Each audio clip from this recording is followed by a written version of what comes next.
Hello, everybody. My name is Jonathan Fischer, and today I have the pleasure of spending some quality time with my dear friends, Alan Miller and George Foster. Today is October 23rd, 2025. We are going to just have a contemporaneous, fun time looking at images from the Cascade Rail Foundation collection that were obtained from Ed Austin, who lives near Salem, Oregon. We keep these collections at the Pacific Northwest Railroad Archive in Burien, Washington. So these were prints, black and white prints and color prints. The quality on them varies. And so we're going to just go through and take a look at them. We do know what the provenance of these items are, but it's not something that we have handy right at this particular moment. So with that in mind, I'm going to turn it over to my esteemed colleagues, Alan and George. And George, you were saying that this looks like the Brooklyn Yard in Portland. Is that right? Well, it could be. I'm not familiar with it at from that angle, but I know that I had been through the area since at least 1969 or 70 on old Highway 99E at Milwaukee. So they had started converting it to a pig yard, plus the still having the old roundhouse there with the turntable and everything. And what about So it this could. boxcar on without wheels in the foreground? Yeah, so my terrible eyes seem to be picking up the arched uh, lettering arrangement of an NP boxcar, and I see that they have looks like a lumber door in the what would be the B end of the car, so they can load and unload, I suppose, if they had to, lumber through the that door rather than trying to, I guess, get it from the side, or maybe that's how they do it, with the assistance of other employees. Alan, any idea what train this would be? Uh, no, not really. They ran two trains down to Portland. One went to Brooklyn Yard, and the other one went to the other yard. I can't think of the name of White it. Street, maybe on the White Street, yeah. yeah, okay, okay. So here it is. It looks like it's arriving. So let's see what the next picture looks like. These are Yeah, you not have a really, brakeman there on the ground running, walking ahead, throwing switches. what's that? No, the brakeman there in the You front. have a Yeah, a brakeman couple there. of If you can see brakemen. the figure that's standing between the lead unit and that Columbia and Cowlitz boxcar. There's a guy here, So and then he's there's lining another guy switches ahead of the here. move. Yeah. So they're working their way into the yard. All right, Yeah. let's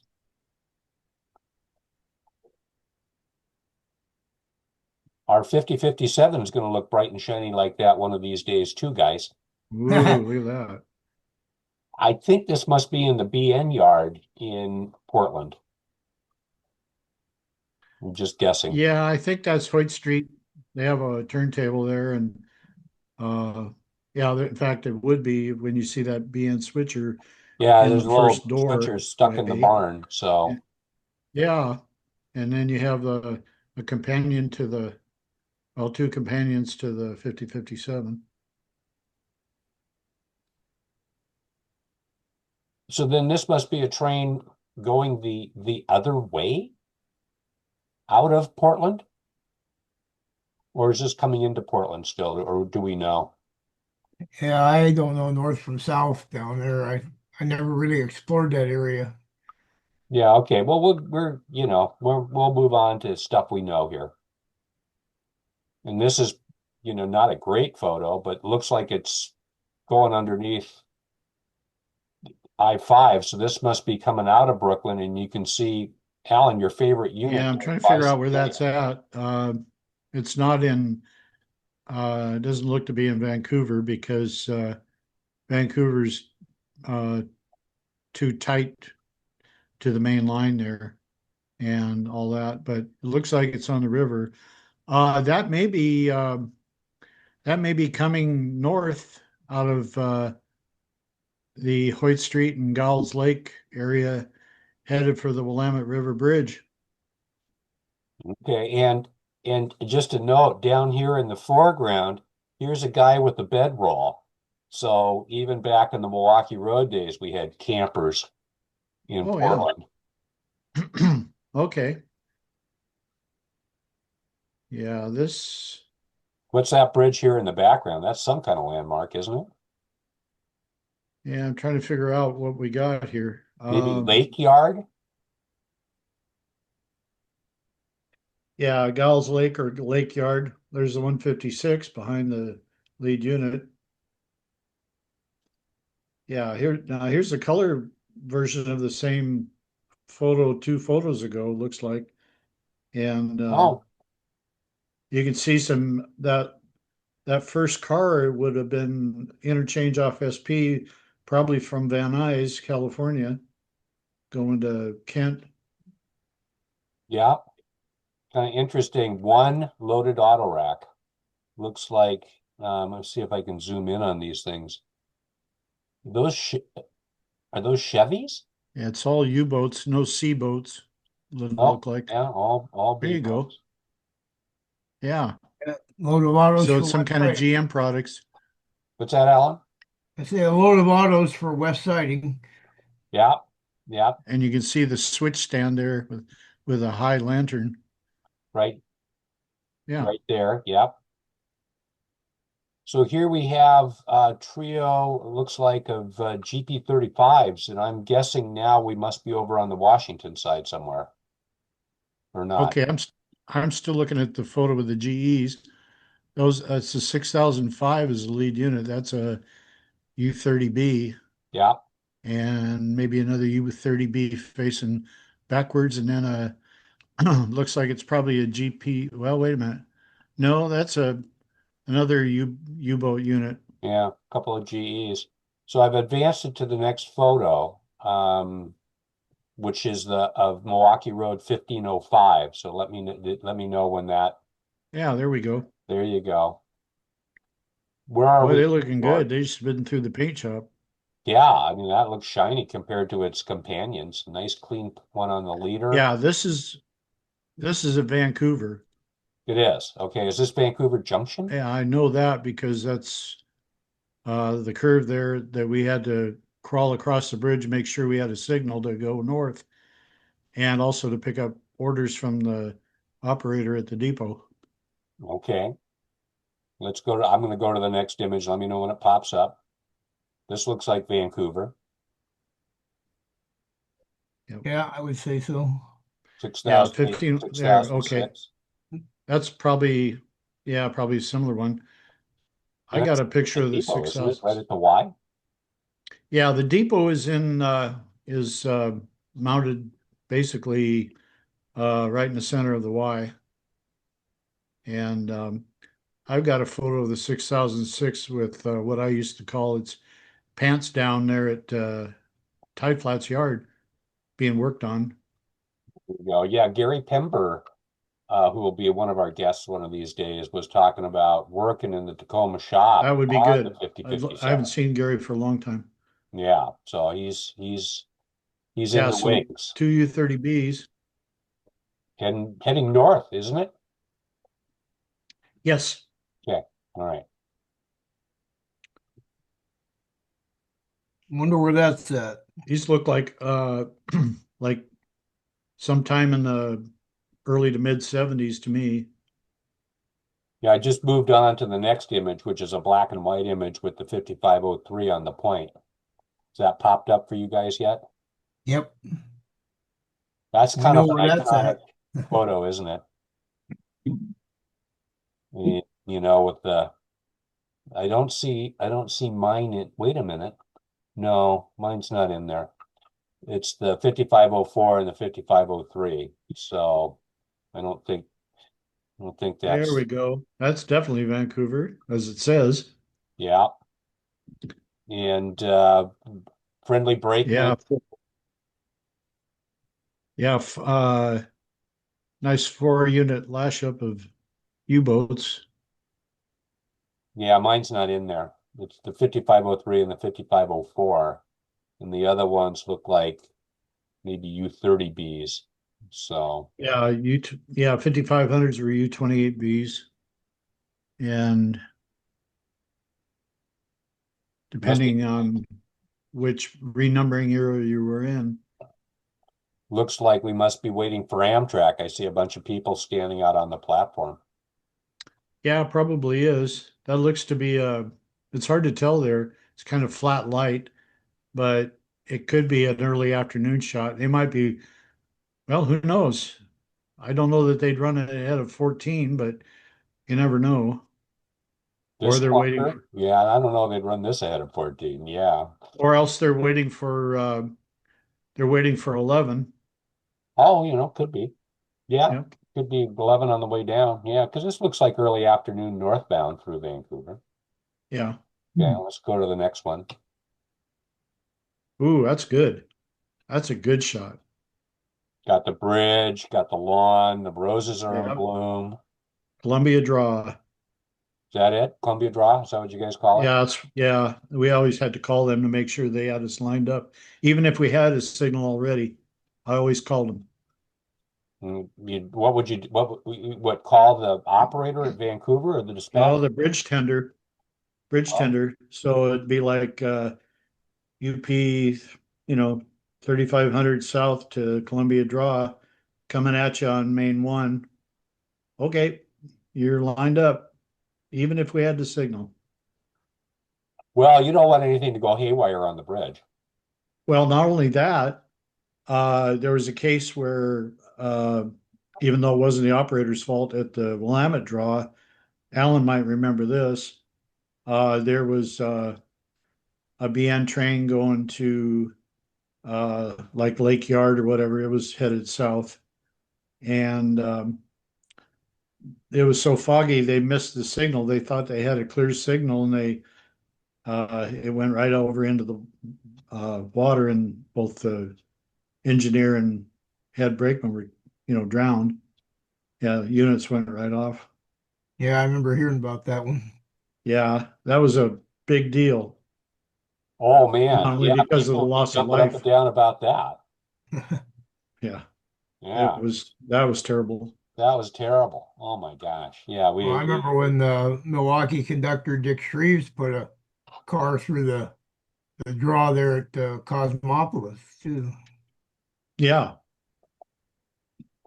yeah. So, uh, as an aside, there, Jonathan, on the Grace Harbor, so you would go to Cosmopolis, and then the next place to go would be across the river to Aberdeen. okay. So you definitely needed that drawbridge, and um, but yeah, we would always talk to the operator there to, you know, tell them we're coming. That's a swing bridge, isn't it? The one you're talking about I there? think it was a merry-go-round bridge. Yeah, Yeah, a merry-go-round bridge. There you go. yeah, because there's a merry-go-round, and so is the Columbia Draw. It's a merry-go-round, Okay. and and then also the UP 15th Street drawbridge and the NP drawbridge that was just north of it for the Prairie Line. And I don't know, all of them, most of the ones I've seen were merry-go-rounds. But now you look at Seattle, and you had for the GN, I think that was a bascule bridge because they Bridgemoor is had a a bascule counterweight. bridge, and the NP bridge over the Duwamish River is a bascule as well.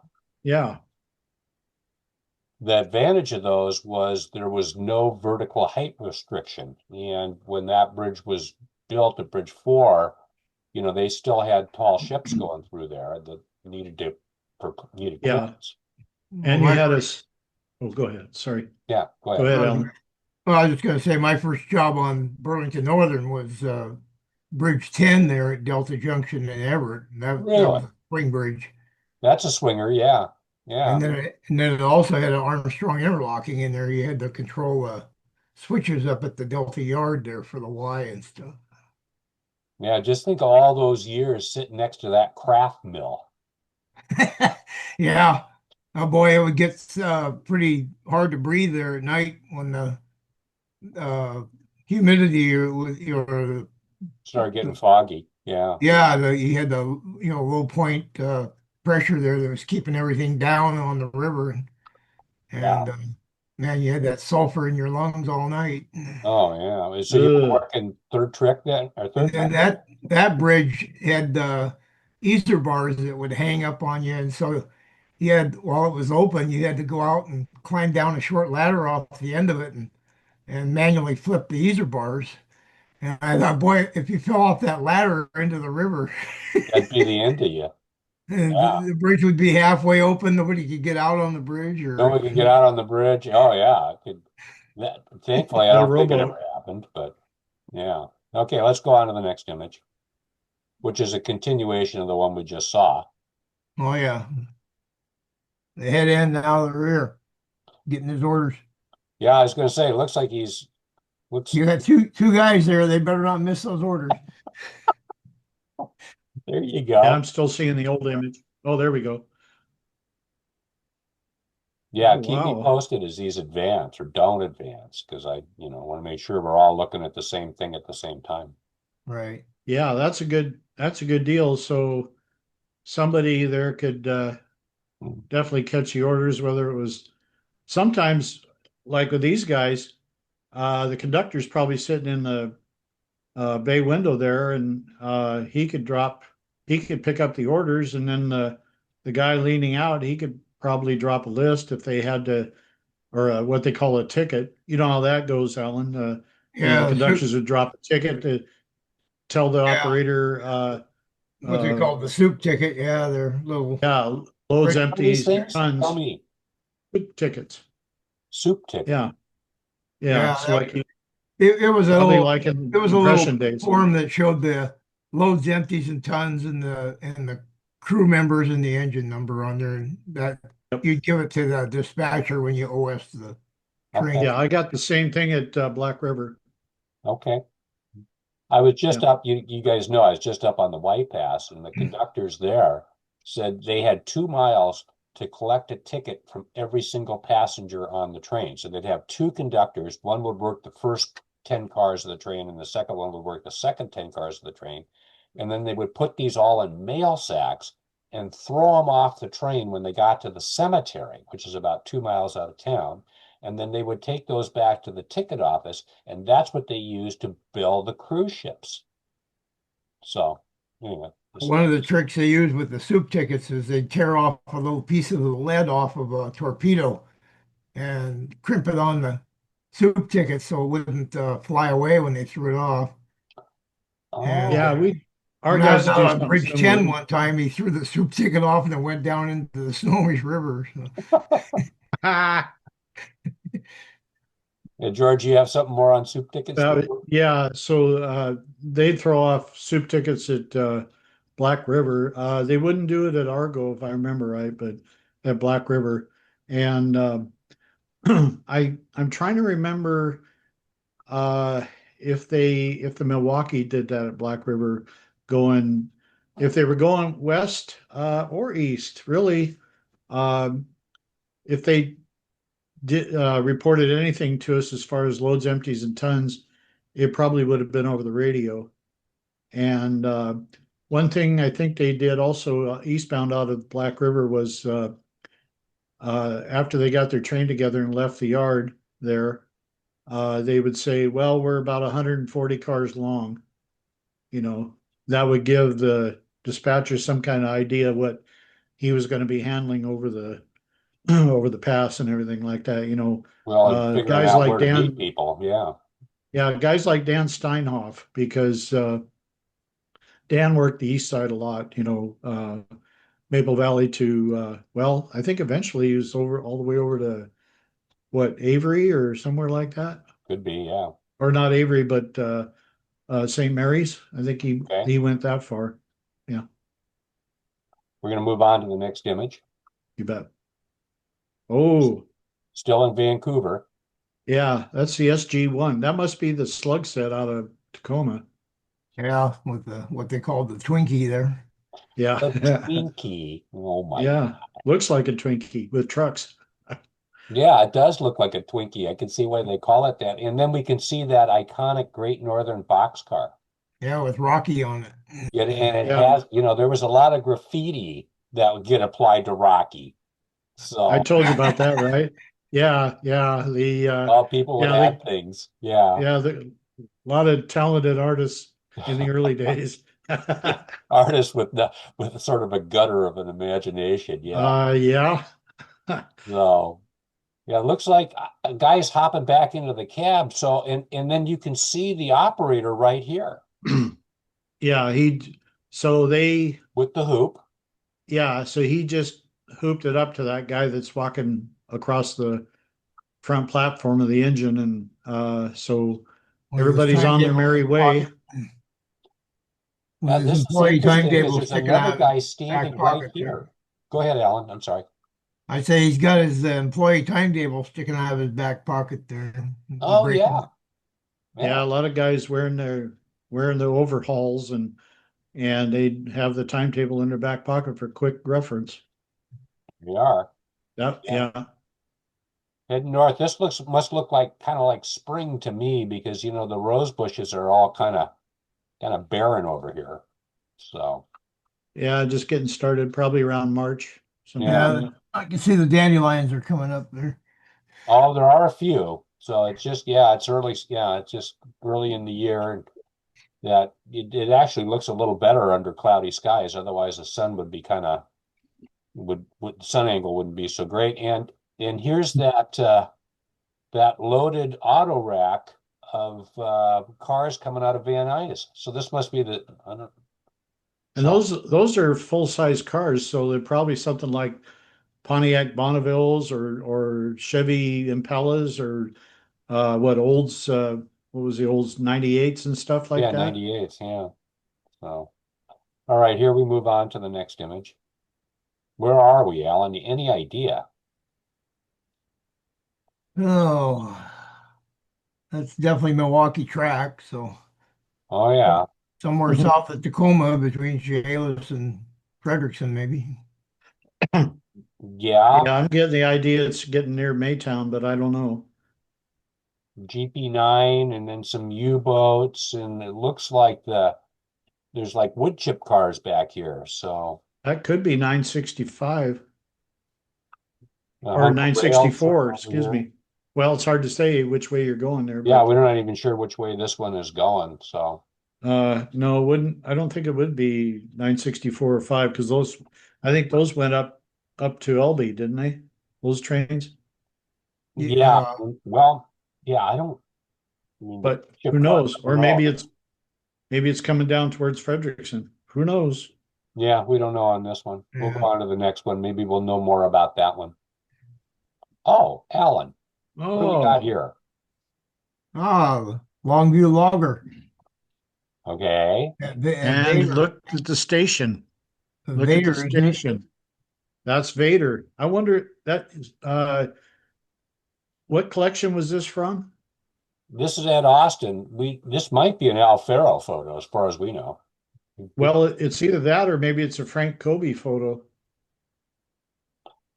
So Alan, he's waiting for orders. I'm looking at that train order signal. Yeah, or he's going to have a meet there. The Northern Pacific required log trains to be at a standstill when they met other trains on that line. That's a northbound train, right?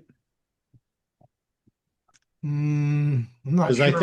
I think the depot was on the junction side because of you had the Longview, Portland, and Northern that came in there from Longview via the other way, you know, Yeah, And the and because sun's on the nose, so I'd almost speculate if I were going to guess, I would say it's a southbound, either that or it'd be really early in the morning or really late in the day to have sun on the nose. yeah, you know, Vader didn't look like that when I used to run through there. All they had was a little Crane Cafe, and that was it. So there were no other buildings in the immediate vicinity. Um, yeah, yeah. it could be either way. I don't know which side of the track the depot was on. In train orders, that train would have been referred to on the Northern Pacific as a log extra. you've Hmm. got the white flags. Can you tell us a little bit about this locomotive, Alan? Well, it's a Malley. It's got the coffin feedwater attachment on the front that makes it look like it was in a head-on collision and got the nose bashed in. Yep. Yeah. Yeah. Those were rebuilt N1s, and they're N3s. So they were compound mallees to begin with. Did they simplify them then later Yeah, or not? they simplified them and then superheated them Yeah, uh, I see it has a two-digit number on the number plate below the headlight. Looks like yeah. maybe the 61. So that two-digit numbering, I think, was the 1938 renumbering. Yeah. So this is sometime maybe in the 40s. Yeah, that would be my guess. Figure out the guy's car there by the depot. Yeah, that's And in the 40s, on train orders, when they had the foreign engines like this, that would have been shown up on a train order as CMSTP and P engine, whatever. They had to put the full initials on them in those days. I'm going to guess that's an early 40s Ford before this is either, well, see, I wonder if that's post-war. you have more film after the war, but I guess my question is at this point, where was the mill that they were taking these logs to? Longview. Oh, okay. So loaded going to Longview. Yeah, I think so. Yeah. So this would be a southbound then, wouldn't it? Yeah, and I, I don't know if you can I, see in your view of this, but maybe just off to the right of the pilot, I don't know if that's trackage or just debris over there that's would divert from the main to go the old LPNN route, unless that was already gone by the time Well, there's this. a crossbuck over here, so something, some reason for maybe a siding or something. I don't know. Yeah, and there was hillsides. There was two curves of Vader. One was uh, between Winlock and Vader, and then as you go along to Vader is a straightaway, and then when you get down below the little crane, there's a curve to the left again. So uh, it could be either direction, as far as the view, if you're using hillsides as a reference. Hmm. Yeah. That's the weird part. So yeah, I don't know. Well, this is a neat picture, but we got to move on, guys. You bet. Picture 27. We got to, we're about a third in. There we go. Well, 150. that's on Mr. Buffett's railroad, or what will become Mr. Buffett's railroad. Yeah. Short yeah, freight with an SD40 and an SD9 or 10, I guess they call them. Yeah. yeah. You got a well overgrown storage track here. Yeah. This might be approaching Castle Rock northbound. Okay. Reason I So, say that is after you come off, see how this works. After you get by Vader, then the track tends to level off, and uh, that spot where the Toutle River um, is opens up there, and then you have a bridge and a control point, and that's milepost 85.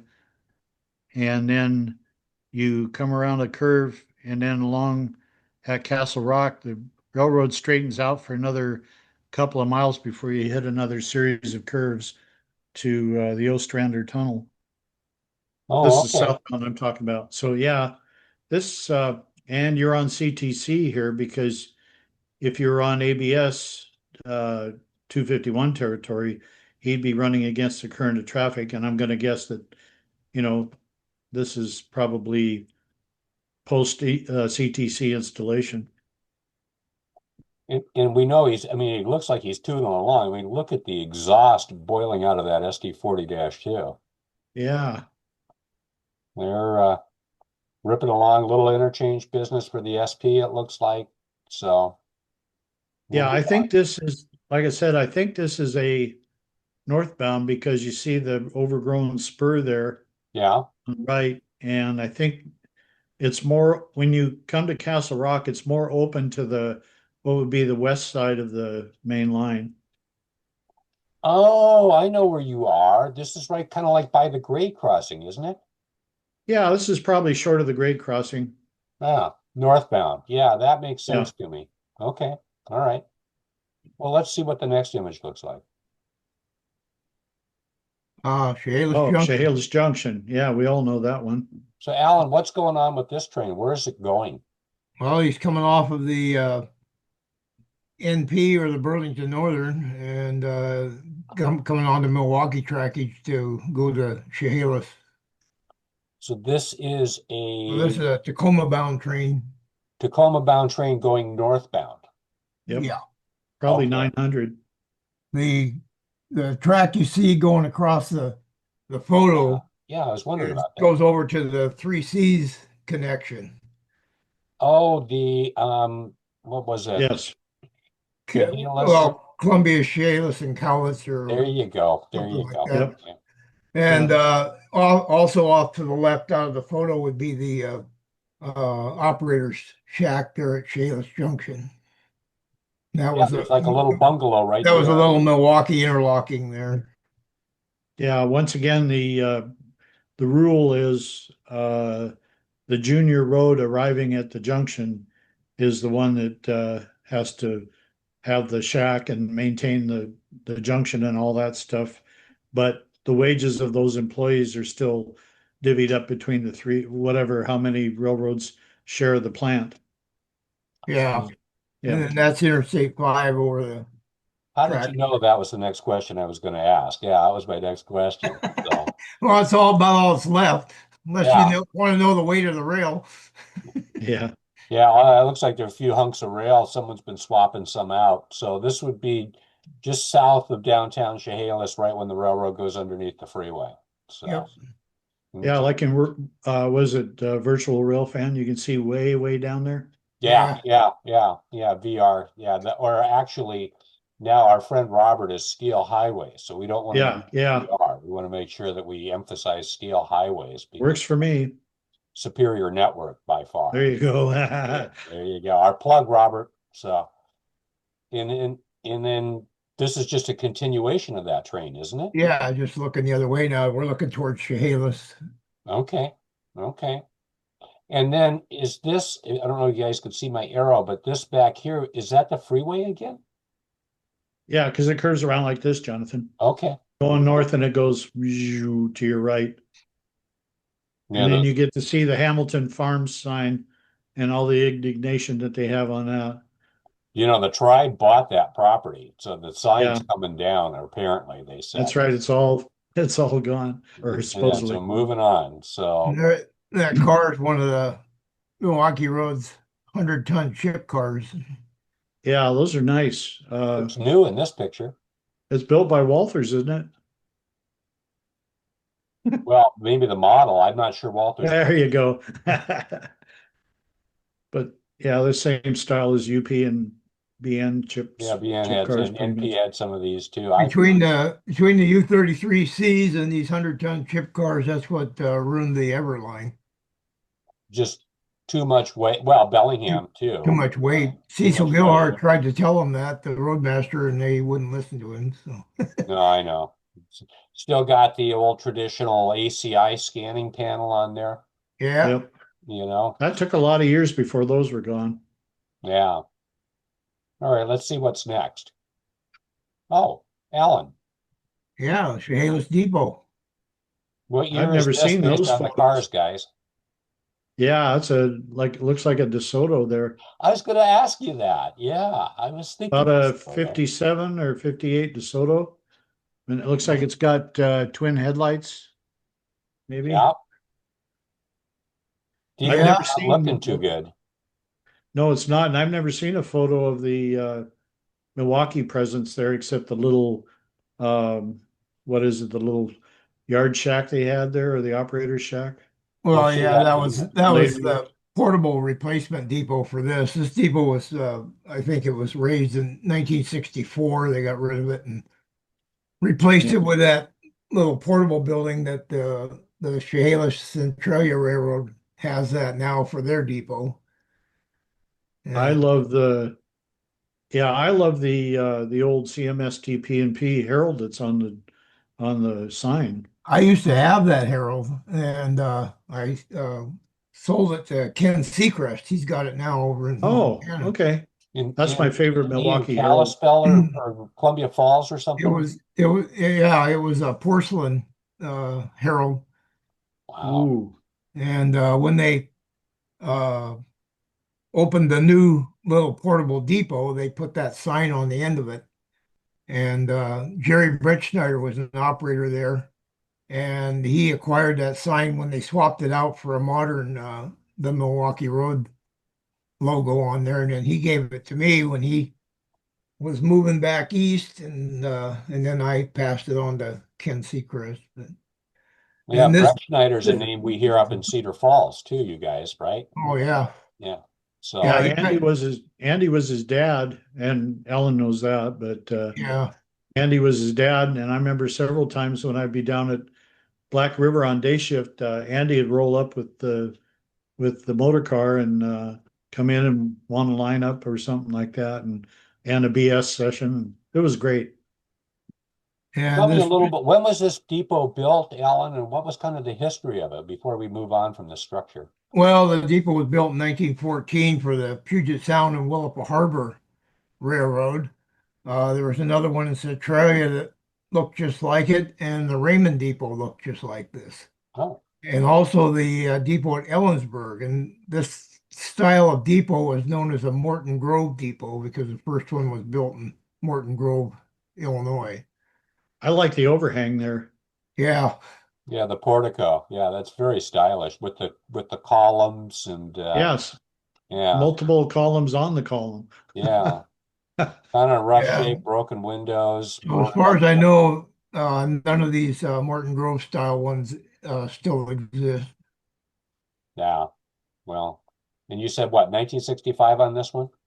1964, I think, is when they 64. raised Okay. it. You see the rear end of a 58 Chevy there too. Yeah, Oh, wow. we're going to move to the next image. That's the same area, isn't it? Yep, Yeah, same depot. same depot. Where was And this? Where's the the Great GP9's in Britain? the original numbers. Yeah, so this would be what, 1950s?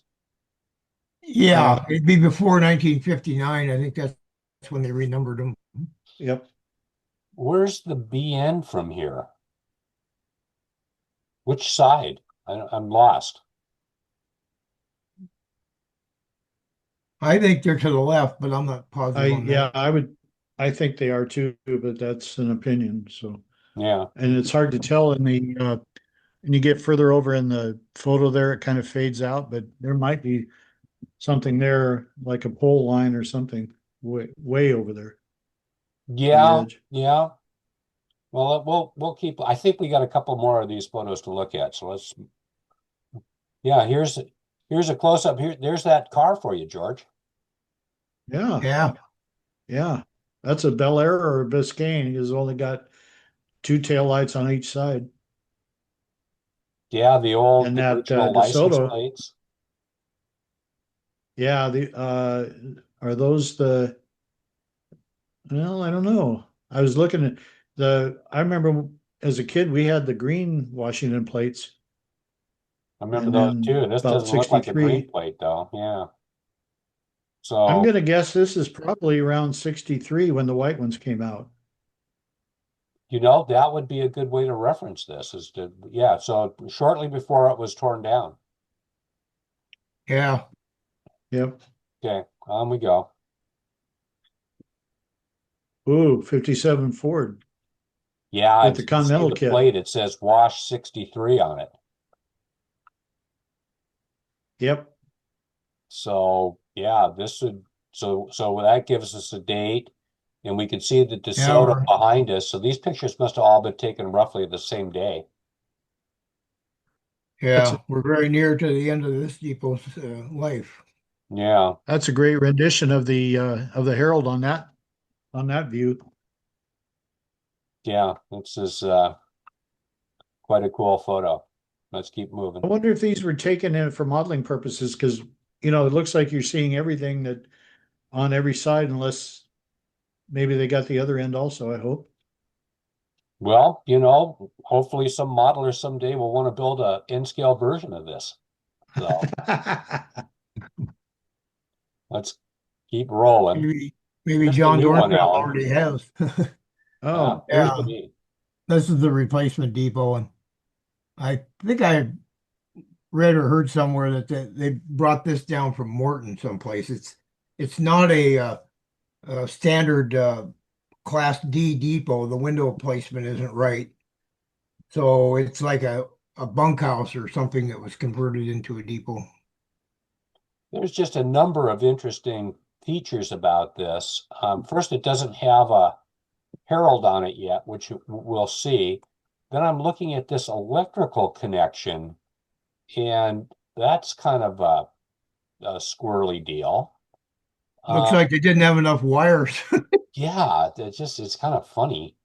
And I'm guessing the BN must be behind us because I see some. I'm trying to figure out this. To me, this looks like a morning shot, but I could be wrong. Okay, okay, yeah, yeah, There's west something on that overpass to the right Yeah, of the. West Coast something. yeah. It Oh, looks like it's like some sort of like a car repair place or something. I don't know. yeah, maybe. Then they got a was that late 60s or early 70s Chevy C10 pickup or something like Yeah, that. yeah. So the spotting feature on this photo that I just thought was so interesting is this thing right here. I don't know if you guys can see my mouse pointer or not. Yeah. Yes. It's a civil defense shelter. Oh, Oh, wow. Remember those? yeah. Yes. You Yeah, know, the CD. if the Ruskies dropped the big one, you could hide in the basement here or something. I don't know. So Yeah, Yeah. run, duck, and cover. I'd feel yeah, real safe in that building, I'm sure. yeah, you'd be safe in that It's building. it's built of old wood, right? It's old wood. Right. They can't wipe it out. Yeah. And of course, the iconic stack there in downtown Chehalis as well wasn't that the dairy plant of some kind? Yeah. One time it was a boarding plant. There you go. There you go. All right, marching along. From contented cows. We've already kind of looked at this. That's Carnation.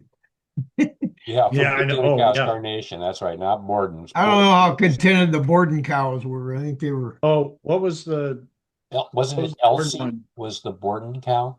You know. I think something Uh, like that. well, you had Elsie the boarding cow and Elsie. Yeah. Elmer the glue cow. Yeah. Oh, there you go. Yeah, that's right. Elmer's Uh, glue all. Yeah. so we've seen this picture, so we just had two copies of it in this set, so we'll All move on. right. Oh, there we go.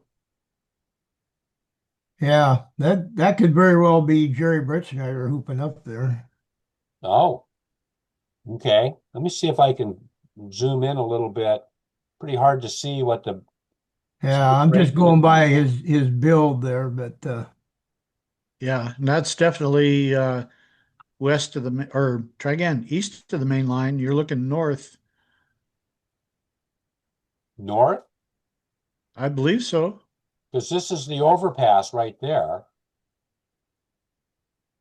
Uh, Yeah. no, I don't know what that overpass is. that's a secondary arterial. Yeah, because I the thought that was the road. no, the train's heading towards Chehalis Junction. Yep. Okay. So he's hooping up BN orders to that train. Oh, is that where you pick up your BN orders then, Alan? Is it Chehalis if you're Yeah, getting to well, the you junction? used to pick them up at Chehalis Junction at the tower there, but they quit manning that tower. The operator here would just run down there when they needed to line the plant, and then once that was done, he'd come back to this depot and finish out his shift. But there was a time when they had an operator here and an operator out at Chehalis Junction. Wow. What year station wagon is that? Did either one of you guys drive that has that swing gate with a step That's in it? yeah, it's late 60s, early 70s. That's about right. Probably 69, something like that, 70. That's the big one, it's the really important one. It's got three taillights. Oh, Yep. Milwaukee Road Herald, and use other door, use side door. Yeah, They boarded up the end door on this one. and So that's SD40-2 there, and that's in the renumbering, which I think was in 1974 when they renumbered Yeah. those out of the 3000 out of numbers. the 3000s, right? So that gives us a time era being in the mid to late 70s. Yeah, about mid 70s, I'd say. Looks like an import there on the right too. Maybe it's funny to see that boarded up because they still have steps going up to it. Yeah. Yeah. And we can see a few dents on the bottom of the snowplow on the 176. That's So, from bottoming out. You hit the rail or oh, or you hit the crossing. If you're going along pretty good and it does this, you get that little bit of nice Cadillac ride and you could, Well, yeah, they when they had the 156 painted up, all spruced up, they were trying to use it all over the line. And so yeah. they put it on the Tacoma Local one time and brought it out to West Siding. And when they went to switch the auto complexes, they bottomed out. Yeah. wow. Yeah. Yeah. TS&D and Convoy Company. Convoy, yeah, Yeah. they went to Convoy. go Yeah. down into That was, that autoplex, and the plow started scraping the rails. yeah, that reminds me, one of these days we need to sit down and talk to Russ Segner because, Russ worked for the Milwaukee Land Company and they were instrumental in getting he was instrumental in getting Convoy to come out there, which was a major coup for the Milwaukee and provided them a lot of traffic. So, Yeah. TS&D was I think they were the agent for the Chrysler products, and then Convoy was for GM. No, okay. you got it backwards. Oh, do I? TSD Okay. was GM products, and then Convoy was like Ford and Chrysler and stuff like Dodge and stuff like that. Okay. All Man, right. drove Dodges on, and we can see that that we were running out of hoses for the connection between locomotives. This thing's that. Yeah. Big those borrow and started getting steel, right, scarce towards Jonathan? the end. Yeah, big borrow and steel. Yeah. So let's go to the next image. Ooh. Alan, tell us about this one. Okay, this is the Chehalis Depot again with the water tank still standing. And the And 1241 is a what? 1241 is I think a C-class consolidation, but I'm not positive. I'd have to look at You are that. correct, sir. Oh, Okay. And those were renumbered from 7200s to 1200s. yeah. One And and 100 numbering I systems. could see the lantern on the Swift style train order signal there. Right here. Yep. Yeah. See, there's a post sticking out of the bay there. Oh, okay. Okay. Underneath, it's got a red target there that's the train order signal. Someone's got a little bit of firewood set aside for fall. It looks like no leaves, so it's either, winter or spring, I would guess. So, Yeah. yeah, great. Milwaukee's not supplying coal for their stove anymore, so they're burning wood in Oh, Oh, lots of creosote. it. Yeah. yeah. I'll have a chimney fire. Oh, yeah, that's a good point. That On to, looks like a square chimney on that too. yeah, it is. Yeah, this depot is in better shape than some of the previous pictures we saw of it. Yeah. Yeah, no DeSoto's. No DeSoto's, not in this picture. Oop, hang on. Ooh, Oh, So, yeah. did you ever work there, Alan? You must have worked at Chehalis, right? No, Chehalis is the one station I never got to work at. Otherwise, I worked at everyone on the Coast Division, So but I that never there's a got down to couple. Chehalis. Closest I got was Western Junction. Okay. So the rectangle is it sideways or is it supposed to be that way? No, it's mounted wrong. They Oh, changed it later. I think they mounted it up alongside the window. oh, the door's still there. Yeah, it's looks like it might be functional there. Yeah. And they've got a one of those brand new wood chip cars.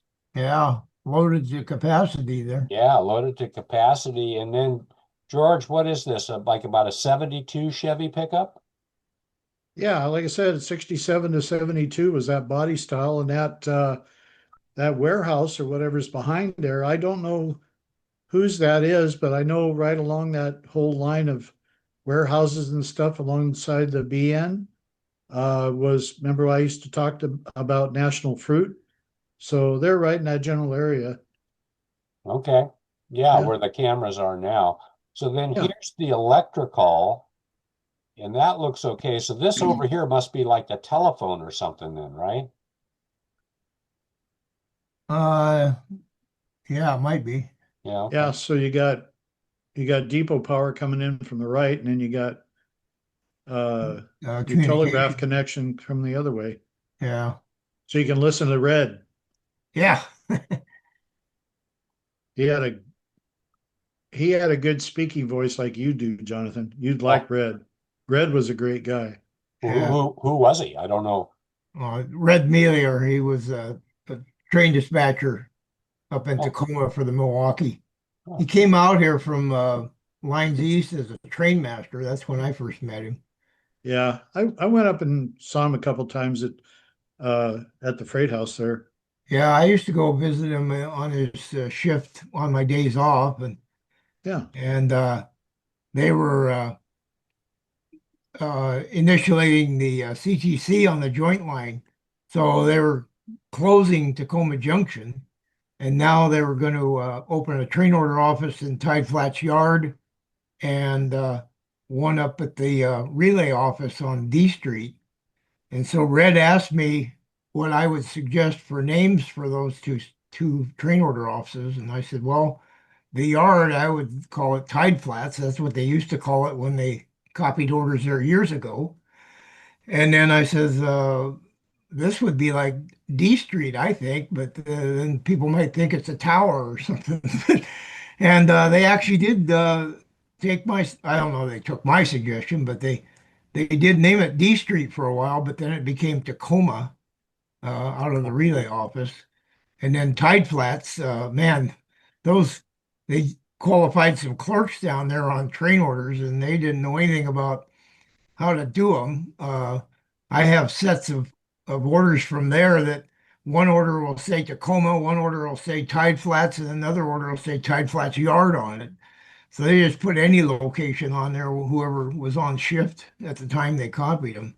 I And then they, as clerks, they kept violating the hours of service law down there. So then Milwaukee finally closed that as a train order office, and then the relay office then had to copy orders for south of Tacoma and then the joint line, and then they would have a courier bring them down to the yard there to give them to the trains. But uh I know this was probably similar to on other roads. So you guys seniority was not the same as the clerks.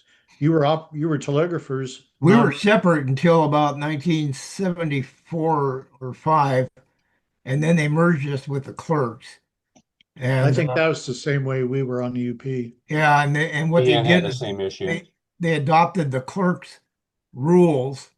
And with the clerks, there was no such thing as an extra board. You were a furloughed employee. And, Oh, and Oh, with the operators, if they had a job opening, they would bid it for 30 days. If nobody bid it, they just rebulletin it. They just keep on rebulleting it until somebody finally bid it in. Well, with the clerks, they only bulletin a job one time for 30 days. If nobody bids on it, then the oldest furloughed employee has to take the job or loses seniority, yep. which I thought, you got your seniority working against you. If you're going to force somebody on a job, it should be the guy with the lowest seniority. Yeah, So not that's, working as such. Yep. yeah, so that's why I ended up at Kent. They were going to force me to go to St. Mary's, Idaho, and I grabbed the clipboard off the wall and thumbed through it, and there was two operator positions at Kent. Second trick and third trick was up for bid, so I bid on both of them with second trick as my first priority. And choice. Yeah. yeah, so that's how I ended up at Kent. Otherwise, I would have stayed on the extra board my whole career. But And Yeah, Kent was its kind of its own experience to work at, as I recall, wasn't it? Yeah. I think we're going to see some Kent photos, so let's hold that thought and let's see what else we've got in our photo All right. collection for today. Yeah, we're getting off the trail here. That's okay. We got time. We're okay. So Okay, that's the Shayla's Depot when she was brand spanking new. well, there's the other end of the depot that we were just talking about. Yeah, the freight Yeah. house in. So this would be the Puget Sound and Willapa Harbor Railroad Depot. So what era is this, Alan?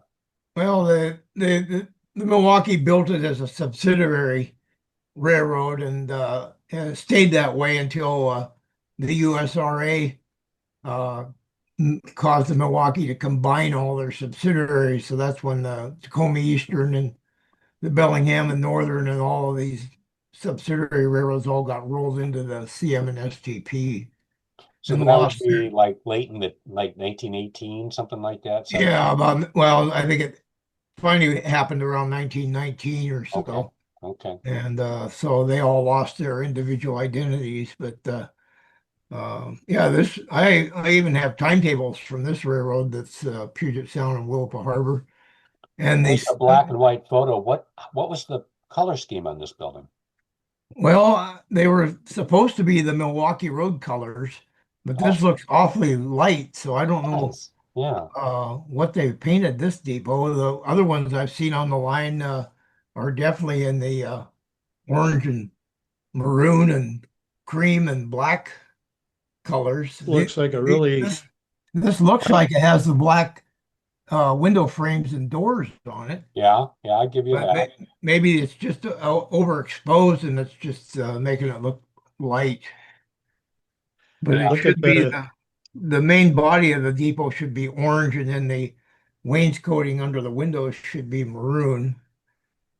And then up above there, those brackets and stuff should all be maroon. Hmm. kind of like the Cleveland Depot. I Yeah, was just exactly. thinking that. Yeah.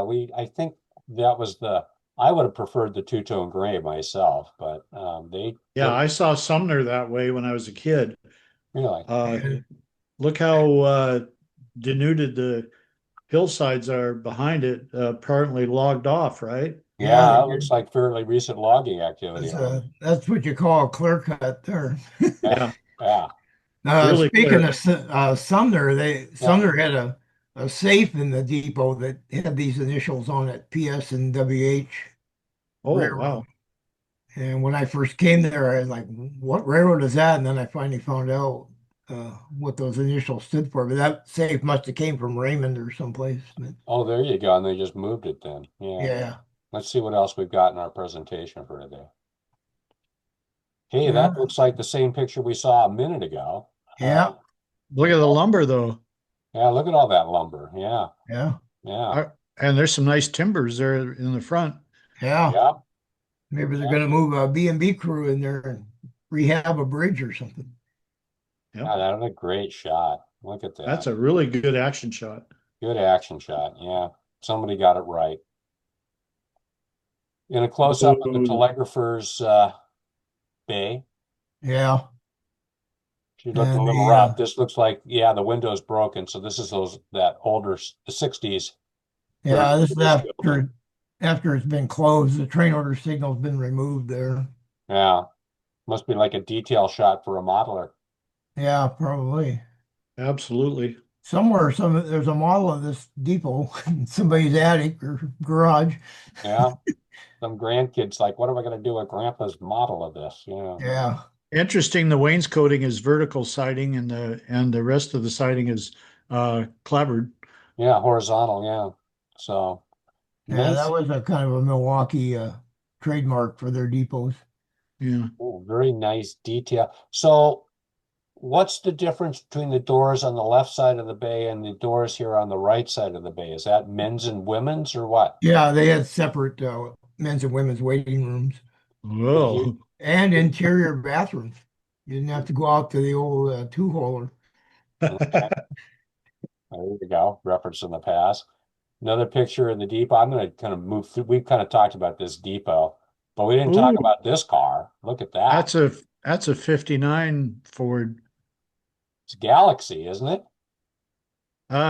Looks like it says Well, it's either Galaxy or Fairlane, Oh, it but could I be a think, It Fairlane. looks like Yeah. Fairlane to me, but Yeah. No, I'll give it to you guys. Yeah, that's let me take the magnifying glass. see if I can zoom in on it. Galaxy. oh, it's a Galaxy. Galaxy. Yeah. Yep. Okay. Nice job. Yeah. Nice Good car. detail. Yeah, that's yeah. We've got some nice pictures of the Chehalis Depot, even in its latter days. The obligatory white walls. So we've moved on. Now we've got some oh, we missed mine. It's 5059. 50 or U30Bs. Yeah. This looks like heading down the main line along I-5, isn't it? Kind of? Yeah. Yeah, I wouldn't be surprised right along there around Maytown or somewhere. That second motor is a U25B, isn't it? Does it say 5059 or? It says 5059, yeah. Missed it by that much. There's quite a Oh, little grade right in there between the junction and Chehalis, Alan, going southbound. What is that? What's that hill called? You know, it's like a 1% plus hill. Oh, That sound familiar to you? no. Okay, all right, that's right. Yeah, and that's of kind course, of getting near, what is it, Miller Sylvania State Park? I'm kind of thinking that, yeah. What a And I great don't know name. who put this train together, but who puts an empty flat car right behind the locomotive? The Probably, Milwaukee does. Yeah, yeah. I mean that, and then loaded grain cars maybe behind it. I don't know. Yeah. Yeah, when they hit the brakes and all that wheat comes in. Yeah, oh yeah, yeah. Check out that boxcar. So here we are. Is this hopefully this is advanced and you guys can see the 274 and 283. Yeah, Yeah. And I'm guessing someone's standing on the side of the freeway to take this picture, aren't they? Yeah. looks that way. So, Alan, what about these? It looks like it's like a box car that got converted to a wood chip car. Is that what Yeah, this that's what is? they did. They took a lot of, I think they were originally auto box cars or something like that, and they made wood chip cars out of them. That's why And they're a resourceful this railroad. one's a covered one. They got hatches up on the roof. A lot of them were just open top. Yeah, and a composite no less too, right? Yeah, and then they got little side doors there to empty them. And when they'd open those side doors, and then they hook it to something, and there was a big chunk of angle iron on the floor that they could rock back and forth that would cause the chips to keep dumping out until it was empty. What's that mill on the BN or NP in the background? This is a big factory. We'll have to ask Robert one of these days. I see there's boxcars spotted in there, Yeah, yeah. but I don't know. Maybe it's a lumber outfit. You know how it is. It's Chehalis, go figure. Yeah, the hill, it looks like the hill's grown back after the Willow Yeah, Harbor picture we saw. yeah, lots of HO scale trees back there. Yeah, HO scale trees. There you go. This is Austriander, I'm guessing, right? Uh, yeah, probably is because let me take a look here with the magnifying glass. Yeah, the control point, if this is in CTC, would be right around the curve, kind of like around that open area that looks like a little V up Yeah, against the barren hillside right, there. right up in here. Yeah, something like that. That's Okay. the Ostrander control point, and then coming around there. And I'm guessing that is this old US the original US 99 here in the foreground? I'm wondering because I see these cement bollards, which were I don't supposedly for safety, I guess. I don't know. Yeah, and that might have also been a hallmark of any U.S. highway, like Yeah, built to their standards, yeah. And even though it might be only a two-lane highway, it's still, yeah, because you got, well, obviously is I-5 right there in the background. Yeah, you can see I-5 right here. And of course, doesn't look like I-5 of today. There's one car. Yeah, yeah. Yeah. And a nice, I think that a 4-unit lash up of these big U-boats. So it's a good looking train. Those are C-36 or C-36s Yeah, U-30, or U-36s. U-36s. Yeah, Yeah, the big one. Yeah, 8500s. 8500, 8501, 8502, and we can't see the number on the last one, but there could be there was only four of them. So Yeah. could be the whole quartet. If that's 8502, one of them, Yeah. then that got renumbered 5802, You I know, think. yeah. Yeah. Last unit on the lead unit on the last 200 of Tacoma, Oh, okay. something like that. Well, let's keep moving. We've still got a few photos to get through. Here's a kind of a classic shot. This is that same train with that empty flat car right behind the power. Yep. Up there, the woods somewhat. He was able to get over over the top of the train somehow. So, it's just kind of a neat picture. Probably some old side road. Yeah. Little overpass. Yeah. All right, Alan, what do we got here? 9602. 9602 is O'Malley. Okay. That an N1? Might be, But it's yeah. yeah. It's not it doesn't have that Kaufman feed that hood over the front. I forget what you guys called it. Oh, coffin feed water. Yeah. Yeah. These were, what they call These are the probably slobber saturated stacks. steam. These were called what they call the slobber stacks. Oh, the slobber stacks. I was hoping that was going to come up. Yep. Why do they have this? Looks like it's like a cover plate here. Maybe when they were stored, when they would store them. I don't know. It's Yeah, I think that's to keep rain from going down in there and rusting things out. Oh, yeah, okay. because it's useless as a smoke hood or something like that. And we could Got tell we could tell the era of this picture because isn't that Woodrow Wilson right there? No. Probably, Yeah. and the hogger is out there oiling around. Yeah. He's got two steam domes on that, two sand domes and a steam dome. Oh, yeah. Great And photo. yeah, On a it is. passenger train, Alan, do we use malleys on passenger trains? Yeah, I see that baggage car, and this is some kind of special train, I guess. But yeah, I was looking at my roster here. The 9600s were actually N2s. And twos. Okay. So they were the superheated Malleys. Oh, okay. But they were still slobber stacks, right? Yeah. And just for the folks at home, remind us all what a slobber stack means or is or was. Well, it's just that the steam, when it was exhausted out of the stack, it was so saturated that it would come down on the cab like rain. There you go. Yeah. But these things, in cold weather, you could hardly even see the locomotive. They leak steam out of every joint possible on them. Yeah, But yeah, I don't know. This is some kind of a passenger special or yeah. something there. Behind a mallet. Yeah. I wonder if it's on the Tacoma and Eastern. Yeah, and he's Yeah, on this he's is sitting all on in a switch Southwest there. Washington, so Yeah, he's on a switch, so I don't know if he's going into a siding or coming out of one, but they got right. Yeah. because the switch stands right there in the middle of Right next to the Yeah. looks like he's oiling his bearings or something, right?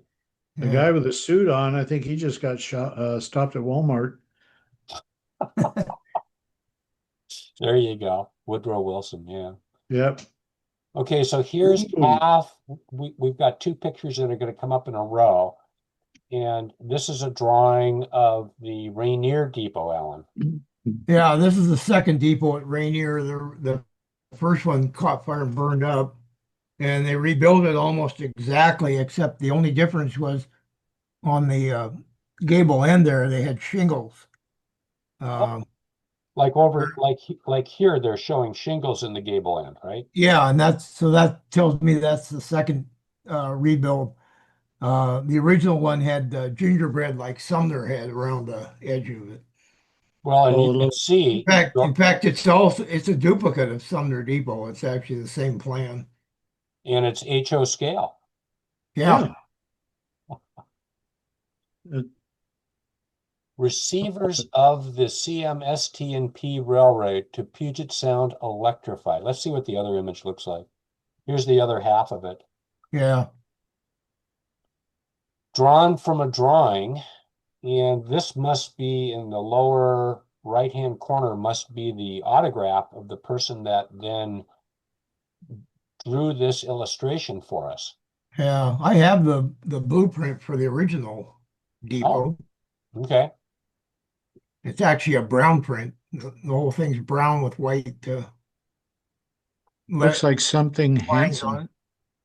Yeah, I'm guessing like maybe Kent Hansen or something. I don't know. Oh, that's yeah, drawing WA 2697. That's the drawing number. Yeah, it's a drawing number. So this would And then be, that's the down there, the signature down there is Ken Heine. He's oh, Heine. yeah, he's passed away now, but he was a avid fan. And he may have made that drawing off of a plan I had from the engineering department in Tacoma. so what era would the drawing 2697 have been from? Because it's still CMSTP Railway, but it's Well, electrified. So that puts it in yeah, twenty. before 1927 technically, but I would say that I think that Rainier Depot burned up around 1920 or so. So they would have drawn up this new plan around that time. So so roughly about 100 years ago. Yeah. So would this have been before the one of the many reorganizations they did? Because didn't they eventually Well, they change it got it all? up there. It shows the receivers' names Yeah. up there. So I guess 1924 or so. Uh-huh. Okay. Because it changed to Chicago, Milwaukee, St. Paul, and Pacific in what year, Alan? 1928. Okay, so it's before that date. So after it burned, before that date, we were Yeah, they already. went into bankruptcy in 24, and when they got reorganized in 28, they added the extra P on there. Hmm, I okay. knew a friend who used to call it CMSTP and P and P some more. Well, like I always say, when it comes to these organizations, Chicago, Milwaukee, St. Paul, and Pacific were at the bottom. So, Well, they used to say CM and STP stood for cheapest, meanest, and slowest to pay. oh, yeah. They're This is just the like Tacoma yourself, Eastern. This is Tacoma Eastern Depot at McKenna. Wells Fargo and Express. Yep, Wells Fargo is who they contracted with, whereas the Great Northern and Northern Pacific had their own private express companies. Milwaukee contracted with Wells Fargo. And then whereas Great Northern and Northern Pacific contracted with Western Union, Milwaukee Road made their own telegraph company called Continental Telegraph. And we Yeah, I think saw you were that, telling us that last program. yeah, in our Yeah, last program about Laconia. It was Continental. And yeah. this looks like it must be in that orange and in that more. Yeah, this would be in the orange and maroon and cream color with black window frames and doors. And still rectangular shingles on the end. And this is kind of an NP inspired depot that has the bay window on the very end of the building. I noticed that. Yeah, that looked And interesting so to this is me. kind of a departure from the standard Tacoma Eastern Depot that was a two-story like the Morton Depot.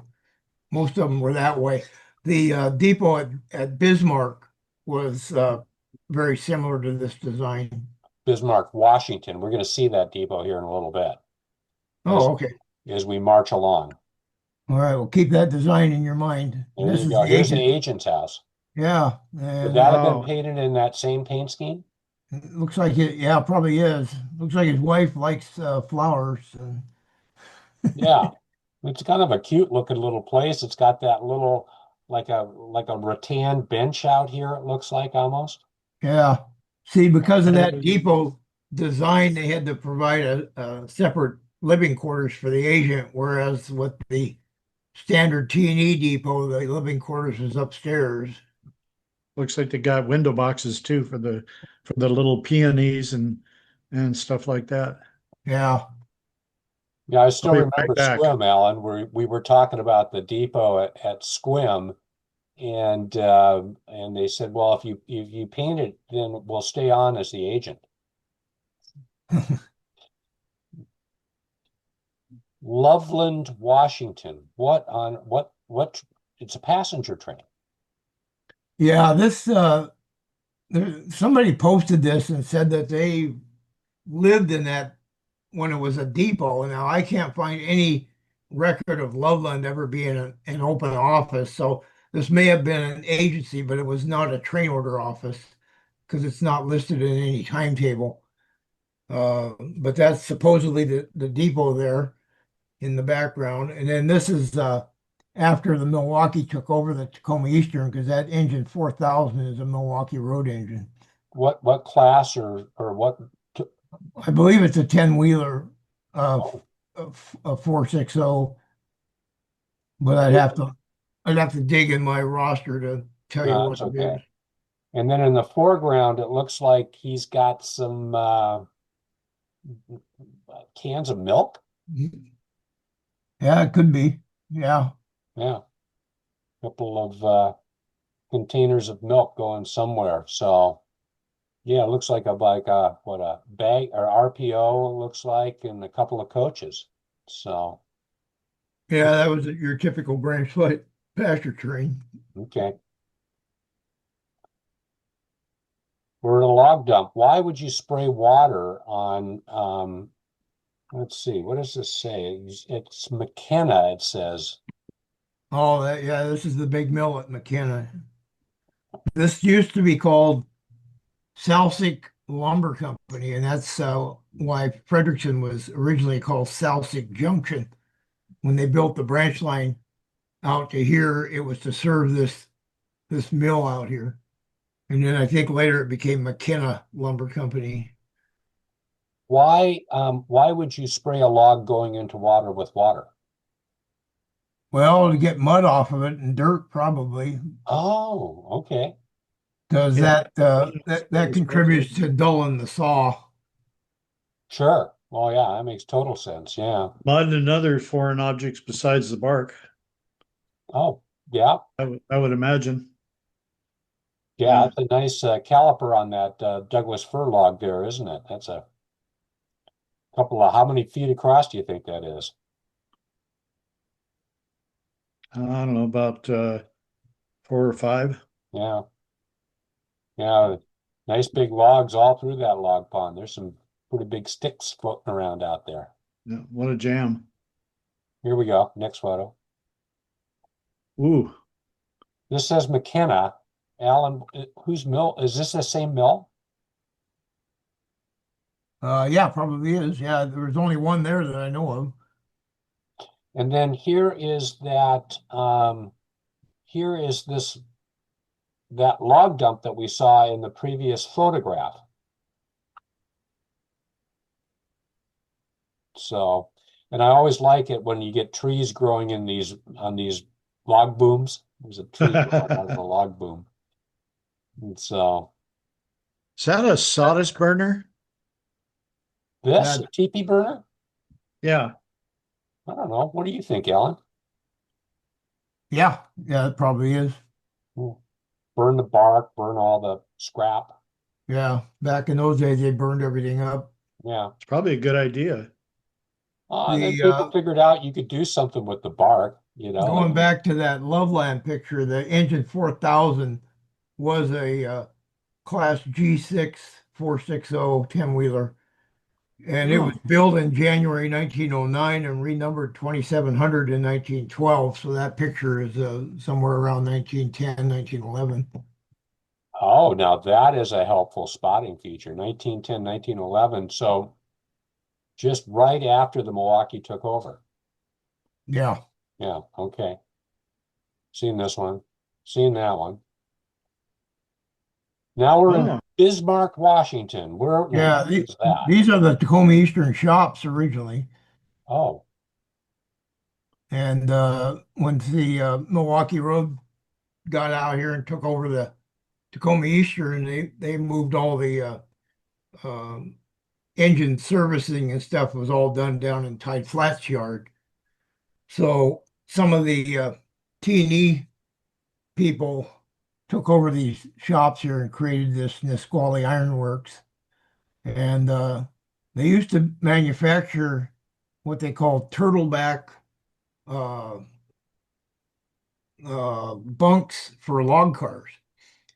Oh, And it was an invention of the Nisqually Iron Works, and they had a trip lever that you could pull to drop the cheese blocks and unload the logs at the log dump. And it oh, was a safer method of doing it. And so a lot of logging companies, in particular Cherry Valley Logging Company, would lease uh, Tacoma Eastern log flats and use those instead of having their own cars to maintain.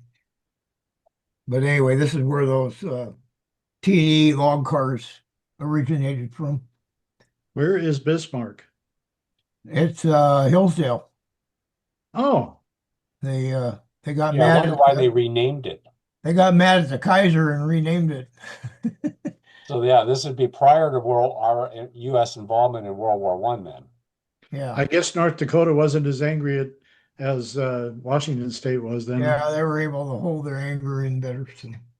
So then are these fire suppression barrels? Yeah, Okay, okay.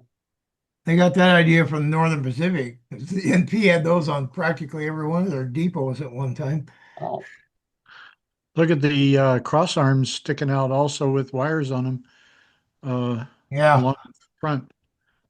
right here. Yeah, Yeah, yeah, you can hardly see the wires, but they're there yeah. yeah. in contrast with the dark side of the building. But yeah, this was all Tacoma Eastern shops before the Milwaukee came west. Yeah, when I was a kid, Hillsdale, wasn't it a sawmill there instead? Yeah, it And, might have been. and Some the of the old station was, yard was still there, but the tracks were like buried in the grass. But yeah. Yeah. Was Hillsdale part let's see, it seemed to me Hillsdale was between East 64th and East 72nd, right? yeah, I believe so. Oh, okay. Yeah. That's where the Hill Power used to, haul the cars up there for the Portland trains, so they didn't have Yeah. to pull the They had train that all the long way siding back. up there, and then they'd spot half of their train and then go back down the hill and bring the other half up and Yeah, so on and so forth. So here's the depot yeah. See how similar it is to the McKenna Depot? with Mm. that end bay. Yeah, it's got the bay window right on the end of the building. And Yeah, then I can see a Wells Fargo Express sign on the bay there. right here. Yep. Yep, And then the train order signal mast there. right. And trying to see where looks like the rods go all the way down to the ground. So that would tell me that the train order signal had floor mounted levers to throw the signal. Looks like you could see a telegrapher inside the window here. That could be. Yeah, Is this so underneath the front of the depot, underneath the edge of the roof there, is that the station sign? I wonder. Yeah, yeah, it is. station Okay, sign here. Yeah, interesting. yeah. It almost looks like it's raised letters on it. It Yeah, does look like it. It was. I was thinking that too. It looked like raised letters. Yeah. What she's would this embossed. be? And then behind the depot there, I can see a standard Milwaukee low switch stand there. Switch stand. Yeah. Is this And is like a that the telephone? ironworks behind? Yeah, I think so. Okay. Okay. Moving on. And same depot, but this is during the Tacoma Eastern operations. So This this is would number 3. so this is before Milwaukee Road. Yeah, that's a T&E engine there, number 3. Looks like a 10-wheeler. They had engines 1 through 14, but they skipped the number 13. Oh, yeah. Like some hotels do that they don't have a 13th There floor. is no 13th. Yeah. Yeah. Yeah. What kind of This, paint scheme would this have been? I talked to an old guy in Tacoma years ago, and he said that the T&E depots were a kind of a two-tone brown, so similar to what Northern Pacific had later, I guess. Yeah, okay. All right. Hmm. You And guys a up here with their good platform. grips and then the crew up on the locomotive. So and no ballast. Yeah, and then see that switch stand there. That's definitely not a Milwaukee Road switch standard switch. So Yeah, this and you can is see it's lined for the straight path because the target is not turned towards the engine. Right. right. Yeah, which is good. Well, yeah, since they were going that way. Yeah, you don't want to go through a switch. All right, Alan, what do Oh, we got going on here? George, you know this spot pretty well too, don't you? yeah, so the gulch there, that's 34th Street, that viaduct there. Um, let's see. That book is in one of Harold or try again, one of Warren Wing's books. And that might be his own photo, but it could be I'd have to get the book out. I've got it right here. Do you want me to get it out and tell you a little more about it? Yeah, you can. Yeah, Alan's going to tell us a little bit about this train too while you're getting it. Alrighty. Well, it could be going to Morton, or it could be going to Hoquiam, or Chehalis. So hard to say which train that is. Number 90, and it's articulated. So what class were Yeah, these? 90 is definitely one of the slobber stacks. It's a compound. See the big cylinder on the front there? Yeah, oh yeah. Yeah. And so they had, I think 90, 91, and 92 were they weren't modified. They were still left as the compound. They were slow and ponderous.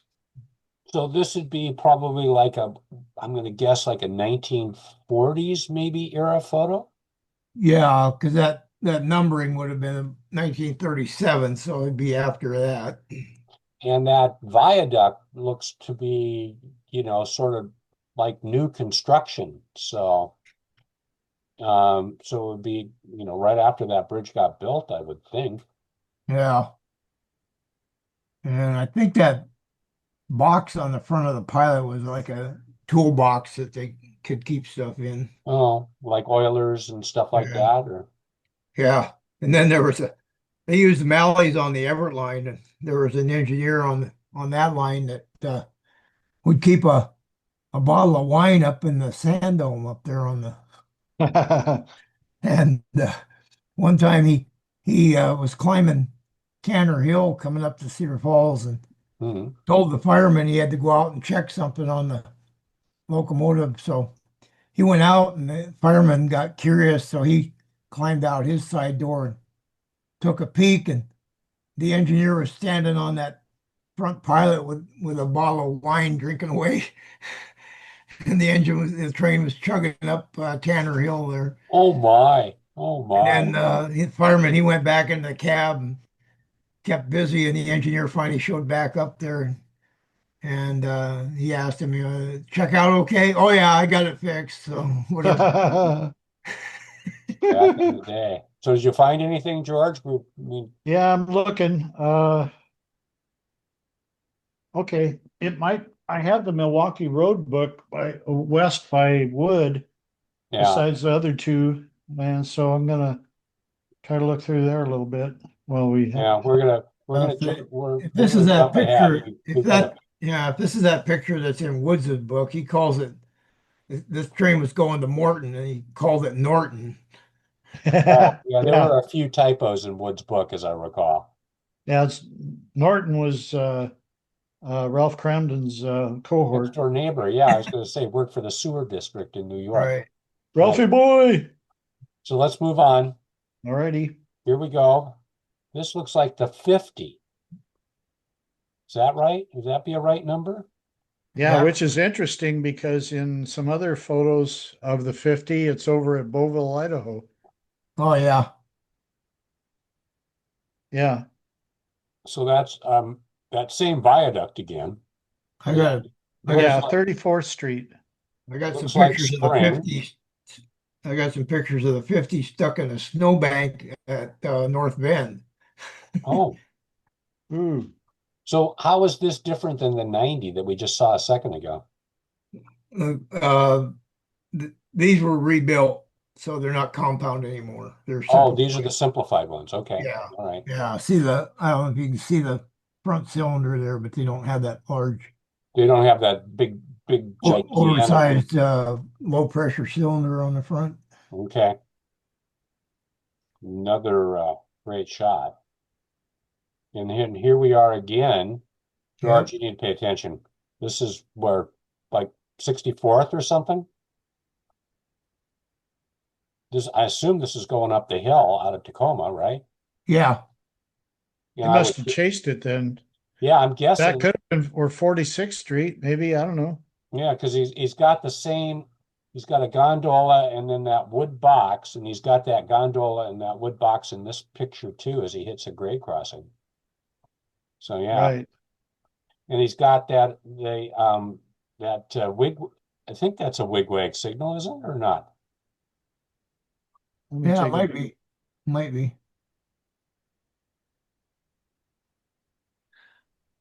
Oh, there we go. Going up the hill out of Tacoma, right? Yep. With Yeah, it's a lot more smoky. yeah, with a wood chip car and then some consolidated freight trailers. And one of the trailers is empty because the door is Yeah. open. Yeah, Consolidated Freightways. That was a, Consolidated freightways with a trio of GP9s. And then looks like some covered auto racks in the back there. Yeah, I see some auto racks back in here. So, certainly an eclectic mix, probably, well, given this consist heading for Portland, one would think, right? Yeah. Yeah. And so, Whatever the roundhouse had ready. yeah, whatever runs.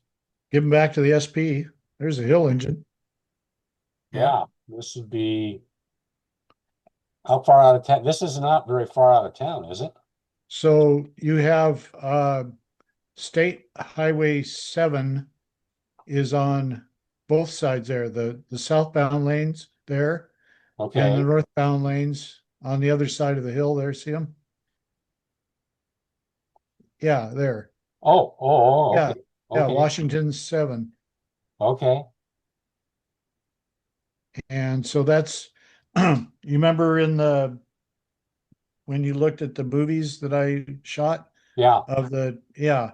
So back behind the locomotive and up on where you can see the elevated roadway up there. Yeah, that's where I shot from, right in there. Okay. Yeah, Okay. just hung myself over the railing there and that was it. So we are we're climbing the hill in this picture, right? Yep. Okay. All right. Yeah, Yeah. there's all sand on the right away there. Oh yeah, okay, I see the sand now. Yeah. So yeah, they imagine they used a fair amount of sand on that hill. Referring back to that number 90, Warren McGee took that photo. Warren McGee. Yeah, conductor off the NP, Okay. the major opponent of the BN merger. Well, there you go. So we're going to jump back ahead and we're going to move on. Must be Ooh, there we go. springtime in Tacoma here, George. Yep. So let's Look at all see. that ragweed. I know people thought it was a good idea to plant that stuff. I mean, it wasn't a good idea. Yeah, and then we all get to sneeze. Well, yeah, people with allergies for sure suffer from that. And George, Yeah. your swing bridge is still in back here, isn't it? Let me see that. Is that your bridge or Well, not? that's the Murray Morgan Bridge. Oh, okay, okay. Let me see for sure here. Yeah, yeah, and in fact, let's see how we got oh, wait a minute. That's the 15th Street, UP 15th Street drawbridge. And then behind that is what's called the Murray Morgan Bridge, which is the 11th Street Bridge. That's up here. That's a lift span. that's a lift span. That's a lift, and this is a merry-go-round, right? Yes, and then I can't tell in the background. Looks like the pier still might be there for the NP's Prairie Line drawbridge, coming Oh. off the what they called Tidewater, I think was their little yard, um, just north of the UP yard. Oh, Yeah. okay. Oh, over on this side. Yeah. Yeah. It was, well, no, it was over on the, what would be the east side of the waterway. And it came in and crossed that building that's by the UP bridge on the east side there. You see several rows of windows. Yeah, I'm That's pointing at it. I don't know JM if you can see it. Martinek Shipbuilding, and they build a lot of tuna boats and other trawlers. But anyway, the Prairie Line came around behind them, and then it went up the hill on that 2.2 grade and everything. And you can see yeah, this is before all the I-705 and everything went in. Oh, yeah, there's no And that's, I-705 in this picture. But one thing I did notice in this picture while I was looking at it, Alan, back here, I'm seeing some exhaust. So would that be the helpers? Yeah. Yeah, yeah, that was a common thing. yeah, this is, I'm gonna imagine that they got cut in and shoving Yeah. it up. That'd be the hill helpers there with the F units and the slugs. yeah, F's in Yeah, the it might slugs, even yeah. be Gordon Russ. Yeah, Mr. Clean. No, Gordon Russ, yeah. Yeah, Gary Pember was talking about what a great guy he was. So this would be It was. early, right after the BN merger, I'm guessing then, right? Sometime in the early 70s, yeah. Yeah, okay, all right. Yeah, that UP drawbridge didn't get taken out until 83. Okay, The NP drawbridge was taken out before that because there was an auto rack that wiped out that's right. There was an that auto rack. trestle over the top of UP Junction. We were just before the program today, we were talking about a wreck up on I-90 where a semi took out an overpass last night or night before last. Yep. Yeah, in fact, Alan, here's your helpers. You got the Twinkie and you got double helpers. Yeah, well, 6-unit helper. Yeah, Okay. so two U30Bs and the SG1 and or SG2, whichever, and then the 81A and or the 82A set. So you Wow. just have one crew running a 6-unit helper. You don't have two crews. No, just one crew. They were all And you- interlaced together there. Yeah, okay. And All right. that one there is what they call the Twinkie, the SG1. It, I The think it's, SG2 was looked like a B unit. yeah. Yeah, I remember seeing it as a kid, wondering why it And didn't then have a and then and then the one you got your cursor on, that was an SE slug set. And those were just used out here, EMDs, weren't and they? the SGs were for the General Electric engines. Oh, okay. But So they you didn't had use it two, anywhere you had the else. SG1 and SG2, and then with the hill helpers, you had the SE units there. Yeah, it's quite a long train. There's still train going back underneath around to the junction. So, Yeah, it doesn't look very clean, Mr. Clean. oh yeah, Polluting the air there. Can you nice. get it? Good. Trying to see Good the number light. of that engine. Trying to What's see that? the number of that engines. 5604, it looks like. That would be 5604, U30B. 5601 with the SG1, and then your F unit set. Bunch of SP stuff in here. So I imagine this is, got to be the Portland train, one of them. Yeah, it could be 901. This was that other train again, these are not in perfect order. Trio of GP9s we've kind of seen this picture. Yeah, We know where this spot used to be. yeah. Yep. With the switch engine, I Trestle. wonder, maybe why did they, who knows? Were there any Well, it's switches hooked up to the slug set, so it might be let's see, was there any business down that way that needed a locomotive? Yeah, that's what I was just wondering that myself. Or would this the road Chehalis power do maybe? it? Chehalis maybe? I don't know. because I can't think of anything else that would, unless they were just using that to add a little horsepower to the slug set. It's possible. That could Uh, be. yeah, Frank said that they needed to turn the RPMs up on those, and then when they turned the RPMs up on them, that they ran better. So, Hmm. yeah, I could remember I got Sound Transit pictures on this bridge before I got converted into cement structure now. So, Yep.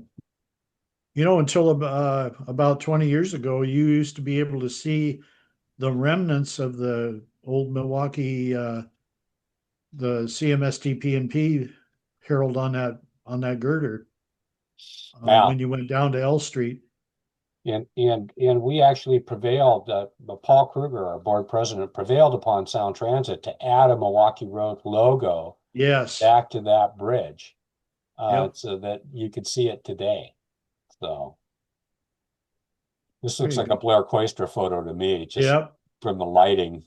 Um, it's just what a classic shot at Tacoma. I mean, my gosh, I should move my cursor there.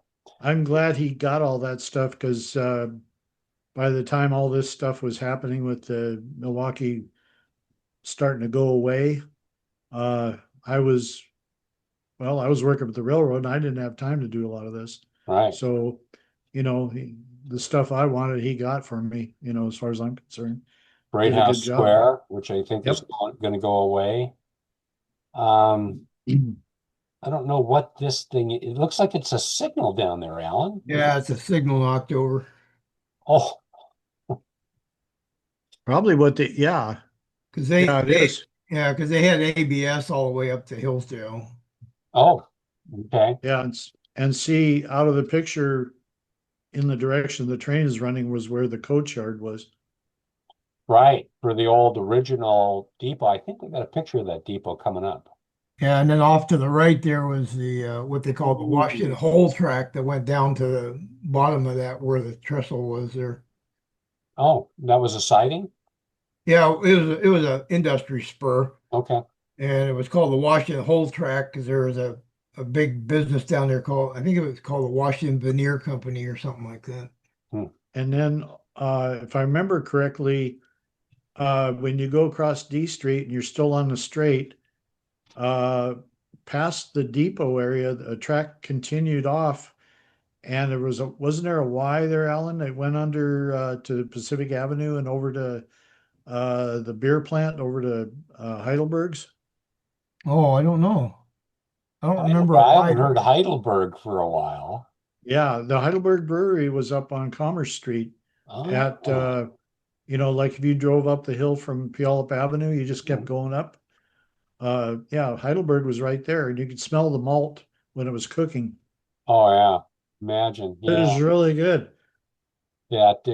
And there is the car wash sign, Yep, Pink Elephant Car Wash. which was where the old T&E depot was originally, right? Yeah, Yeah. pretty close to it. Yeah. Yeah, pretty close, because that would be roughly Pacific Avenue then. So this is all where my dad rode the units when they after they turned the train and put the power on. Hmm. They had a crew take it up there, so he rode the units to make sure that the boilers were continuing to function properly before the train left town. Oh, okay. Yeah, part of his roundhouse duties. We've got a few more photos to go. This has been a fun program. We've got a lot of neat stuff, a great conversation. So let's see what we've got as we sort of round the fourth curve and start heading down the home stretch in today's presentation.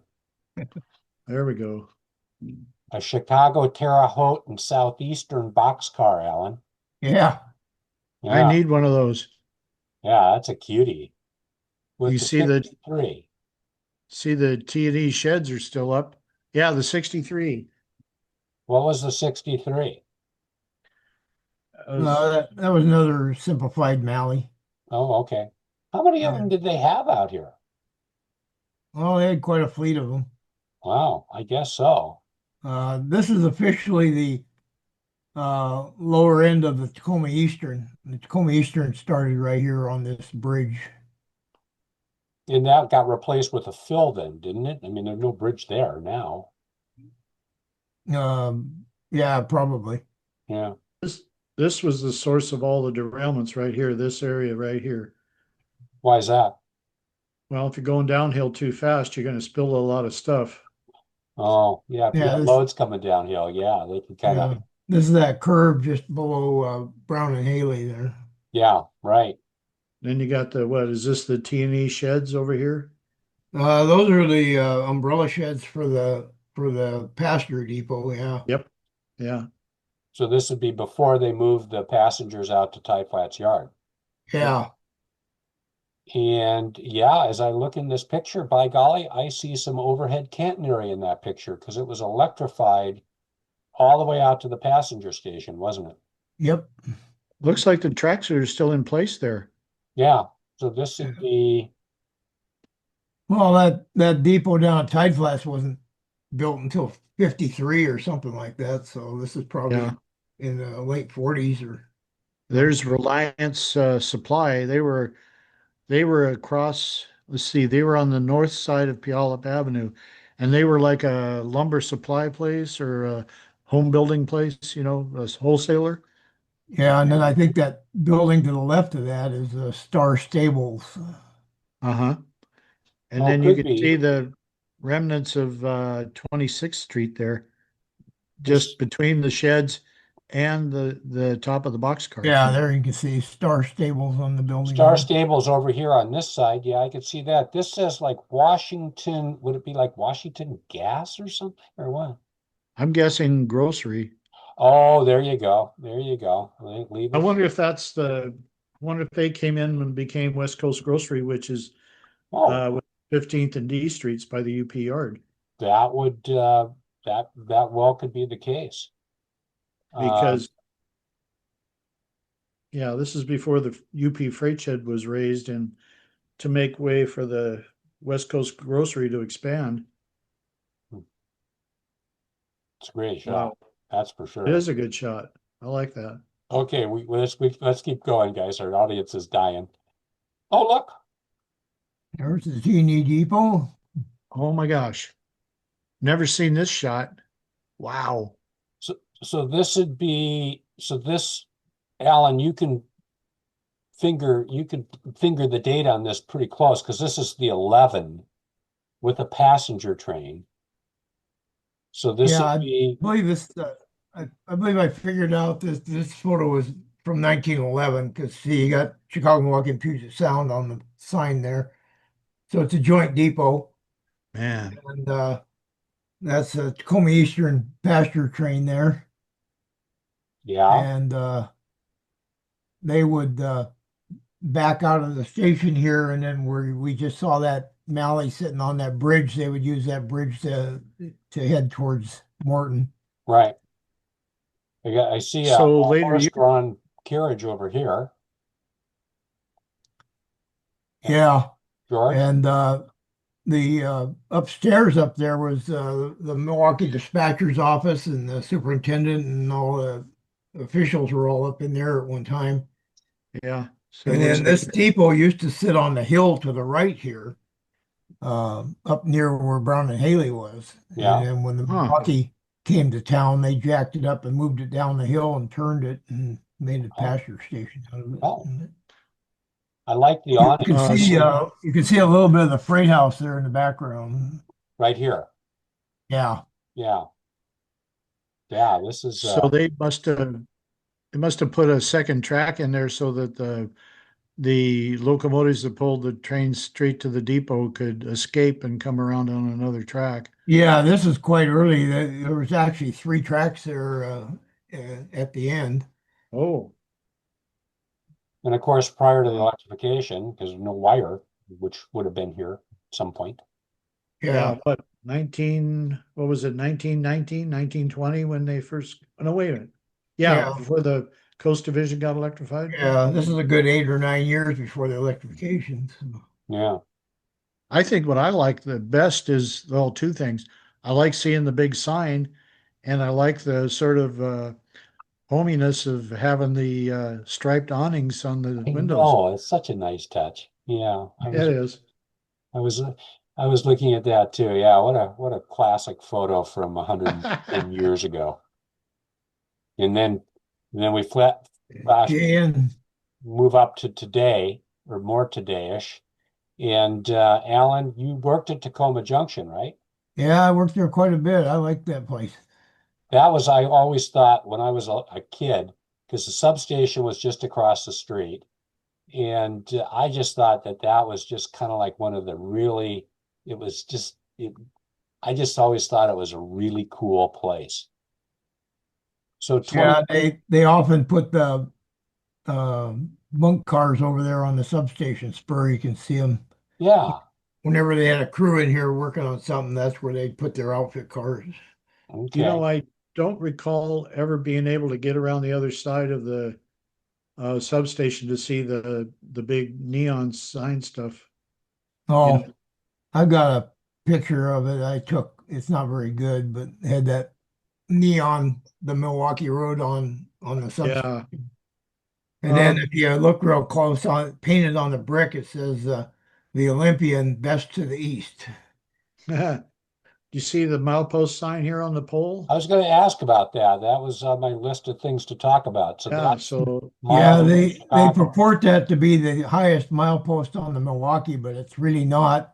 Up by Oh, up by Portland Avenue, there was another telegraph pole that had 2193 on it. oh, But if you look at the condensed profiles and stuff, this starts out as milepost 0 from Tacoma Junction up to the pasture depot. oh, But that 2193 was still there after the Milwaukee had pulled out of here. I was up there hiking the grade one time and I still saw it there. But that was truly the highest number was 2193. now this what looks like a metal pole here, is that the UP block signal? Yeah. that would be So this that pole over here. Yeah. yeah, that would have been an ABS pole. But I don't see a number plate on it, so uh yeah, interesting. So And we can sort of then, place the date on this because we could see that the catenary is gone, but the support wires are still extant. yeah, this is probably like 1977 or somewhere in that area. I Okay. can see the train orders are hung there in the rack. Now, would that be a train order for this 5505 or is that a train order Yeah, for some? that's the Tacoma local coming out there, and he's got auto racks for Kent for West Siding, and Yeah. so he's coming out to get his orders to run on the joint line.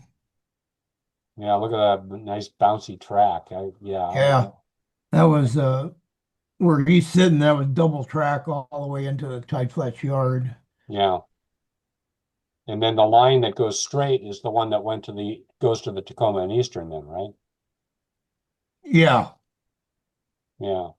I-5 and got then that. if the locomotive coming out of there, if he would go straight, he'd go into the Tacoma Junction passing track. Oh, okay. Long before Which is the UP built their yard out there. yeah, so that would have been the lead to the UP yard later on, 5 Yeah. kilometers. Yeah, What a great. So this is the local that goes up and then switches convoy and I forget the other name. yeah, Yes, yeah. Tacoma Local was train 94, and it used to run all the way to Seattle, but in my day, it only went as far as West Siding. so did they call this the Valley Owl, or was that later No, the on? Valley Owl originated out of Kent Yeah, and switched to Andover and West Siding and the local industries. right. And this one, the Tacoma Local, it would switch like Sumner and Auburn and all the stations all the way to West Siding. Okay. Yeah, plenty of auto racks or autos there. So what's the deal on these switch stands? I'm seeing this switch stand and then I'm seeing another more traditional switch stand, both with oil lanterns. Yeah, they should both be the tall switch stands, but I think for visibility purposes, they put a lower one there so you can see which way the one Oh, behind it. because the low one is for this switch and the tall one is for this switch then. Yeah, Yeah, and that's fascinating. Love you that. had to have those crossover switches lined right, or you couldn't give the train coming out of the yard a lunar signal to come out. So So, if you couldn't get the lunar signal, you run out there and check the switches and make sure you had them lined for the right way for the crossover there. so did the operator have to line all these switches himself, or is there a group? Yeah, the train crews were supposed to do it, but the operators were doing it for so long that they just Yeah. became A few second time nature. slips for The them only then. one that we got paid to throw was the UP switch, and I think we got like $6 a month to throw that one.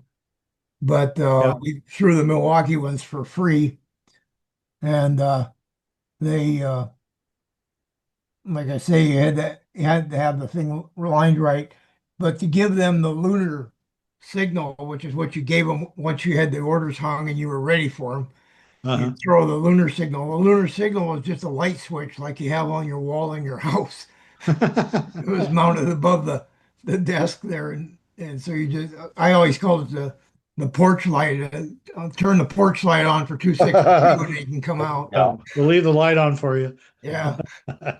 All right, we're coming down the home stretch. So here's another Yeah, this is picture. after 1977 when it was boarded up, I think. Oh, I I got a picture similar to that I bought off eBay. yeah. No. I can remember going in there and asking the telegrapher if there were any trains coming. It probably was you, Alan. It would have been in the early 70s. So, and there was. Actually got a picture of one. Oh yeah. So, Alan, you remember Don Lair, right? Yep.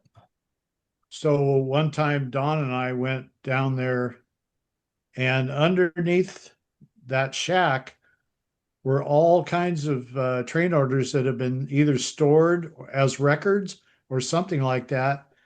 We got a fistful, and I've got some train orders off the National of Mexico Oh, really? and like some others. And then Don got some train orders off the Katy at a place called Paola.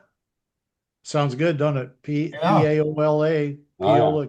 Paola, Kansas. Well, I wonder how I missed those, but yeah, I it had didn't a even know it there had was. a room underneath it there that was the supply room. Ooh, Yeah. I didn't know Kept all that. the supplies there, and I remember going down there and opening the cabinet door one hot summer day, and the wall in there was just completely covered with honeybees, I'll be right Oh, back. and nice. they were fanning their wings because that's what they do for air conditioning. They were trying to cool the hive, and Oh, on the back of the shack was a little hole in the siding, and that's where the bees were coming in and out of there. hmm, And we were talking about Red Meteor earlier. Well, when he was train master, he showed up out here one day when I was had orders out for the Union Pacific. yeah. And when the UP train came by, they blocked the path of those honeybees. So they started backing up and they were flying all around and Red saw these bees and he's like, Where'd all these bees come from? And I said, well, there's a hive on the shack there. So he decided to get rid of those honeybees. So he sent a couple guys down with a can of Raid and a cork, and they went down and sprayed the hive really Hmm, good. Then they stuck the cork in the wall and then hmm. took off. And pretty soon I had all these foraging bees coming in there, couldn't get into their hive, and there was quite a bunch of them. So I went and pulled the cork out of the wall and let them go back to their hive. I thought, if you want to get rid of these honeybees, call a beekeeper. He'll come down and remove them for Heck free, yeah, yeah, and we yeah, might get some yeah, free honey out of the deal. exactly. Yeah, yeah. So, All they did was piss them off. yeah, exactly. We've got a few more images to go. Oh, Dodie. Where's that? This is down on the Northern Pacific's Willapa Harbor line to Raymond. So this is actually an NP train? Yeah, this is an NP depot and NP train down there. We Oh, had a depot at Dodie too, but it wasn't a two-story like this. yeah, this is somebody famous is in town. They got the upper windows open and people are hanging out the windows and Yeah, everybody maybe they can, haven't had a train for a while. I don't know what the I don't what the know. crowd Yeah, it's is. quite a crowd. And then you can see the standard Northern Pacifics Ames banner type train order signal sticking out there. That's this thing right here? Yep. Yep. Okay. To me, those train order signals on the NP look like a key that you wind up a clock with or something. So, Oh, Wow. Furdale. This is on the Milwaukee's Willapa Harbor line, but this was the called the Pacific and Eastern Railroad, and it was a logging operation. And the Milwaukee bought a portion of their logging line and incorporated it into their line to Raymond. And so Furdale was their main headquarters. So what you're seeing there is the engine house, and they're building these big outfit cars in there. That's what yeah, that thing in the front is. And I you was can see wondering what another that one. was. Yeah. You can see another one sticking out the back there. Oh, okay. That's right here then. That's it. Yeah. At the And then back. that Okay. building next to it is the blacksmith shop. This is a blacksmith shop, the water tank, of course. Yeah. And then one of those buildings in the behind the water tank was a store. Oh, okay. And the other one, I think, was a rooming house or something like that. And then you had a few over here. So this would be 1910, 1915?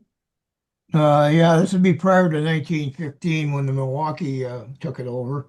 Oh, okay. You got the main line on the far right there, and then you had 2 yard tracks that were looking right straight down. So these would be the yard tracks here where I'm pointing. No, that furthest one there you got the cursor on is the main line. This right here. No, No, yeah, this right yeah, here. that's the main line, and then these Okay. other two that we're standing between are the yard tracks. Okay. Okay. I hope I haven't confused our viewers too much on Out of sight in the distance was an oil trestle, and it was where they would spot a car of bunker C oil, and then they could just fuel their locomotives by gravity feed. Would have been nice to have gotten that picture, but I don't think it's in our set for today. I have a picture taken from it. Oh, okay. Now we've looked at this picture before. We don't really know much about this, do we? No, it's a barge slip somewhere, but that doesn't look like a standard Milwaukee Road barge slip. I don't know if this is the Northern Pacific's crossing down by Goble or Yeah. So between interesting photo, Kalama folks, but we don't know much about it. Sorry. yeah, well, between Kalama and Goble, Oregon is where they crossed the river there on the NP before they, built the Columbia River Bridge at Vancouver. Right. Yeah, I don't know. And then a row of flat cars here, and then something sitting out, it looks like on the apron. So Yeah, and that doesn't look like any Milwaukee Road engine I recognize. yeah, so we just probably the wrong picture in the wrong collection. So we'll move on. Yeah, Getting towards the end here of our program for today, a pair of U-boats. It's hard to tell where this would be, Alan. I'm not sure where that is. Yeah, somewhere on our railroad. Empty bulkhead flat, of course, right behind the power. Yeah, it looks like a bulkhead flat car there. Yeah. Okay, that's the engine house at Raymond. Oh, wow. Yeah, they had a two-stall engine house that was built right in the middle of the Y. I was going to ask you if that was in the Y. Yeah, okay. Yeah, and then that service tank there is still standing. There's a skate park here now, but that's the only remnant of the Milwaukee Road that's still left down there that I know of. Is this one of those gravity feed oil tank things here? Looks No, that's a mill back there, and I think that's their conveyor or their burner. oh, okay. See Because the teepee in the back there? Yeah. Yeah, that was I think it was called Northwestern Hardwood or something like that was the mill there. Hmm. Well, I'm glad you knew where it was. Wow. Yeah, this is What's the initials on the tender there? Can you? Chicago, Elgin, and Canada? No, can't possibly be. Chicago Elgin in Canada. Yeah, I've been looking at this boxcar. Yeah, Like it says Chicago Baggage and Oh, Canada Railroad or something. this And is then, oh yeah, there you Chicago. go. Looks looks like like maybe Saginaw. No, in Omaha. I don't know. That's, I don't know if that's Omaha. that's the same initials on the So local card there what is too. what's the initials on the, Okay, Chicago, Saginaw, and Canada oh, Railroad. it's Saginaw. So I'm Michigan. No, Yeah, Saginaw Lumber was out here somewhere. Oh, I know where you're talking about. Saginaw was maybe they served them besides the UP because Saginaw was the station on the Grays Harbor branch of the UP. That would yeah, but I don't think it would be Chicago, Saginaw out here. But I don't yeah. know. I don't know. Yeah, this is a one I need to I've go. only known them as Saginaw Lumber Company. That's what I know them as too. That's it's always been Saginaw Lumber for me. So with an Because American, so this is I think this, that's something from the Midwest somewhere. But yeah. the LB Depot all boarded up after it was closed. So the agent lived upstairs, just like Yeah, Bill. uh, Bob Freeman was the last agent here. Oh, And one Halloween, he fixed the upstairs up into a haunted house and invited the local kids over there. that would be fun. So there's an old wood boxcar behind the depot, yeah, I was Yeah, noticing that wood possibly box a car behind the depot. outfit car. yeah, it could be Um, an outfit car. They used to set them in there. That was the house track behind the depot there. so is the LB depot gone? Yeah, Oh yeah. they built an LB depot down there, but that was Mount Rainier Scenic. Put Right. that Yeah, Yeah, that's a whole different, yeah. and then the Morton depot is still there, but they moved it, right? Yeah, they moved in and then restored it, and so Yeah, it's in pretty good shape. I did the Morton signs for that thing, and they're replicas of the original wooden good job. hockey signs that were on it. Yeah. Nice. Well, Alan is a graphic artist, so Yeah, I was a sign painter for 16 years. sign painter. There you go. I should Couple have more hired you. images. Hey guys, I got news. We're coming down the home stretch here for images. So Okay, Shingle Mill number 2, Cosmopolis, Washington. Grays Grays Harbor something I wonder company, if that's the Cosmopolis. predecessor for the warehouser down there. I GHC would say the Company GH is Shingle Grays Mill. Harbor, Grays Harbor. something company's shingle mill. Yeah. Would this have been on the Milwaukee, or do we know? Could be jointly switched by Milwaukee and the UP. Usually there was reciprocal switching. Was that what it was? Okay. Hmm. Yeah, I don't know. This one is not quite sure what we've got here, guys. The Yeah, nameplate would probably be on that depot there, but it's Depot, hard but to we tell can't from really here. make it out. We've got a water spout, we've got the tank, we've got a couple passenger cars, got some work equipment. That's kind of all I know. Kind of pretty grainy Yeah, photo. kind of doubtful it's down by on the Grays Harbor, is unless it's that a portion. the UP Depot at Cosmopolis, maybe? That's what I'm thinking, because it's a big Oh, name board, Yeah, yeah, it's big just station the board. copy that we've got is just so vague. It's just hard to Yeah, and make I it think out. that's an OWRN caboose rather than a Milwaukee caboose. Yeah, right, because it's a cupola, it's not a bay window. yeah. Yeah, also it's an NCS, what they call a non-common standard caboose, because it has 4 windows along the sides. And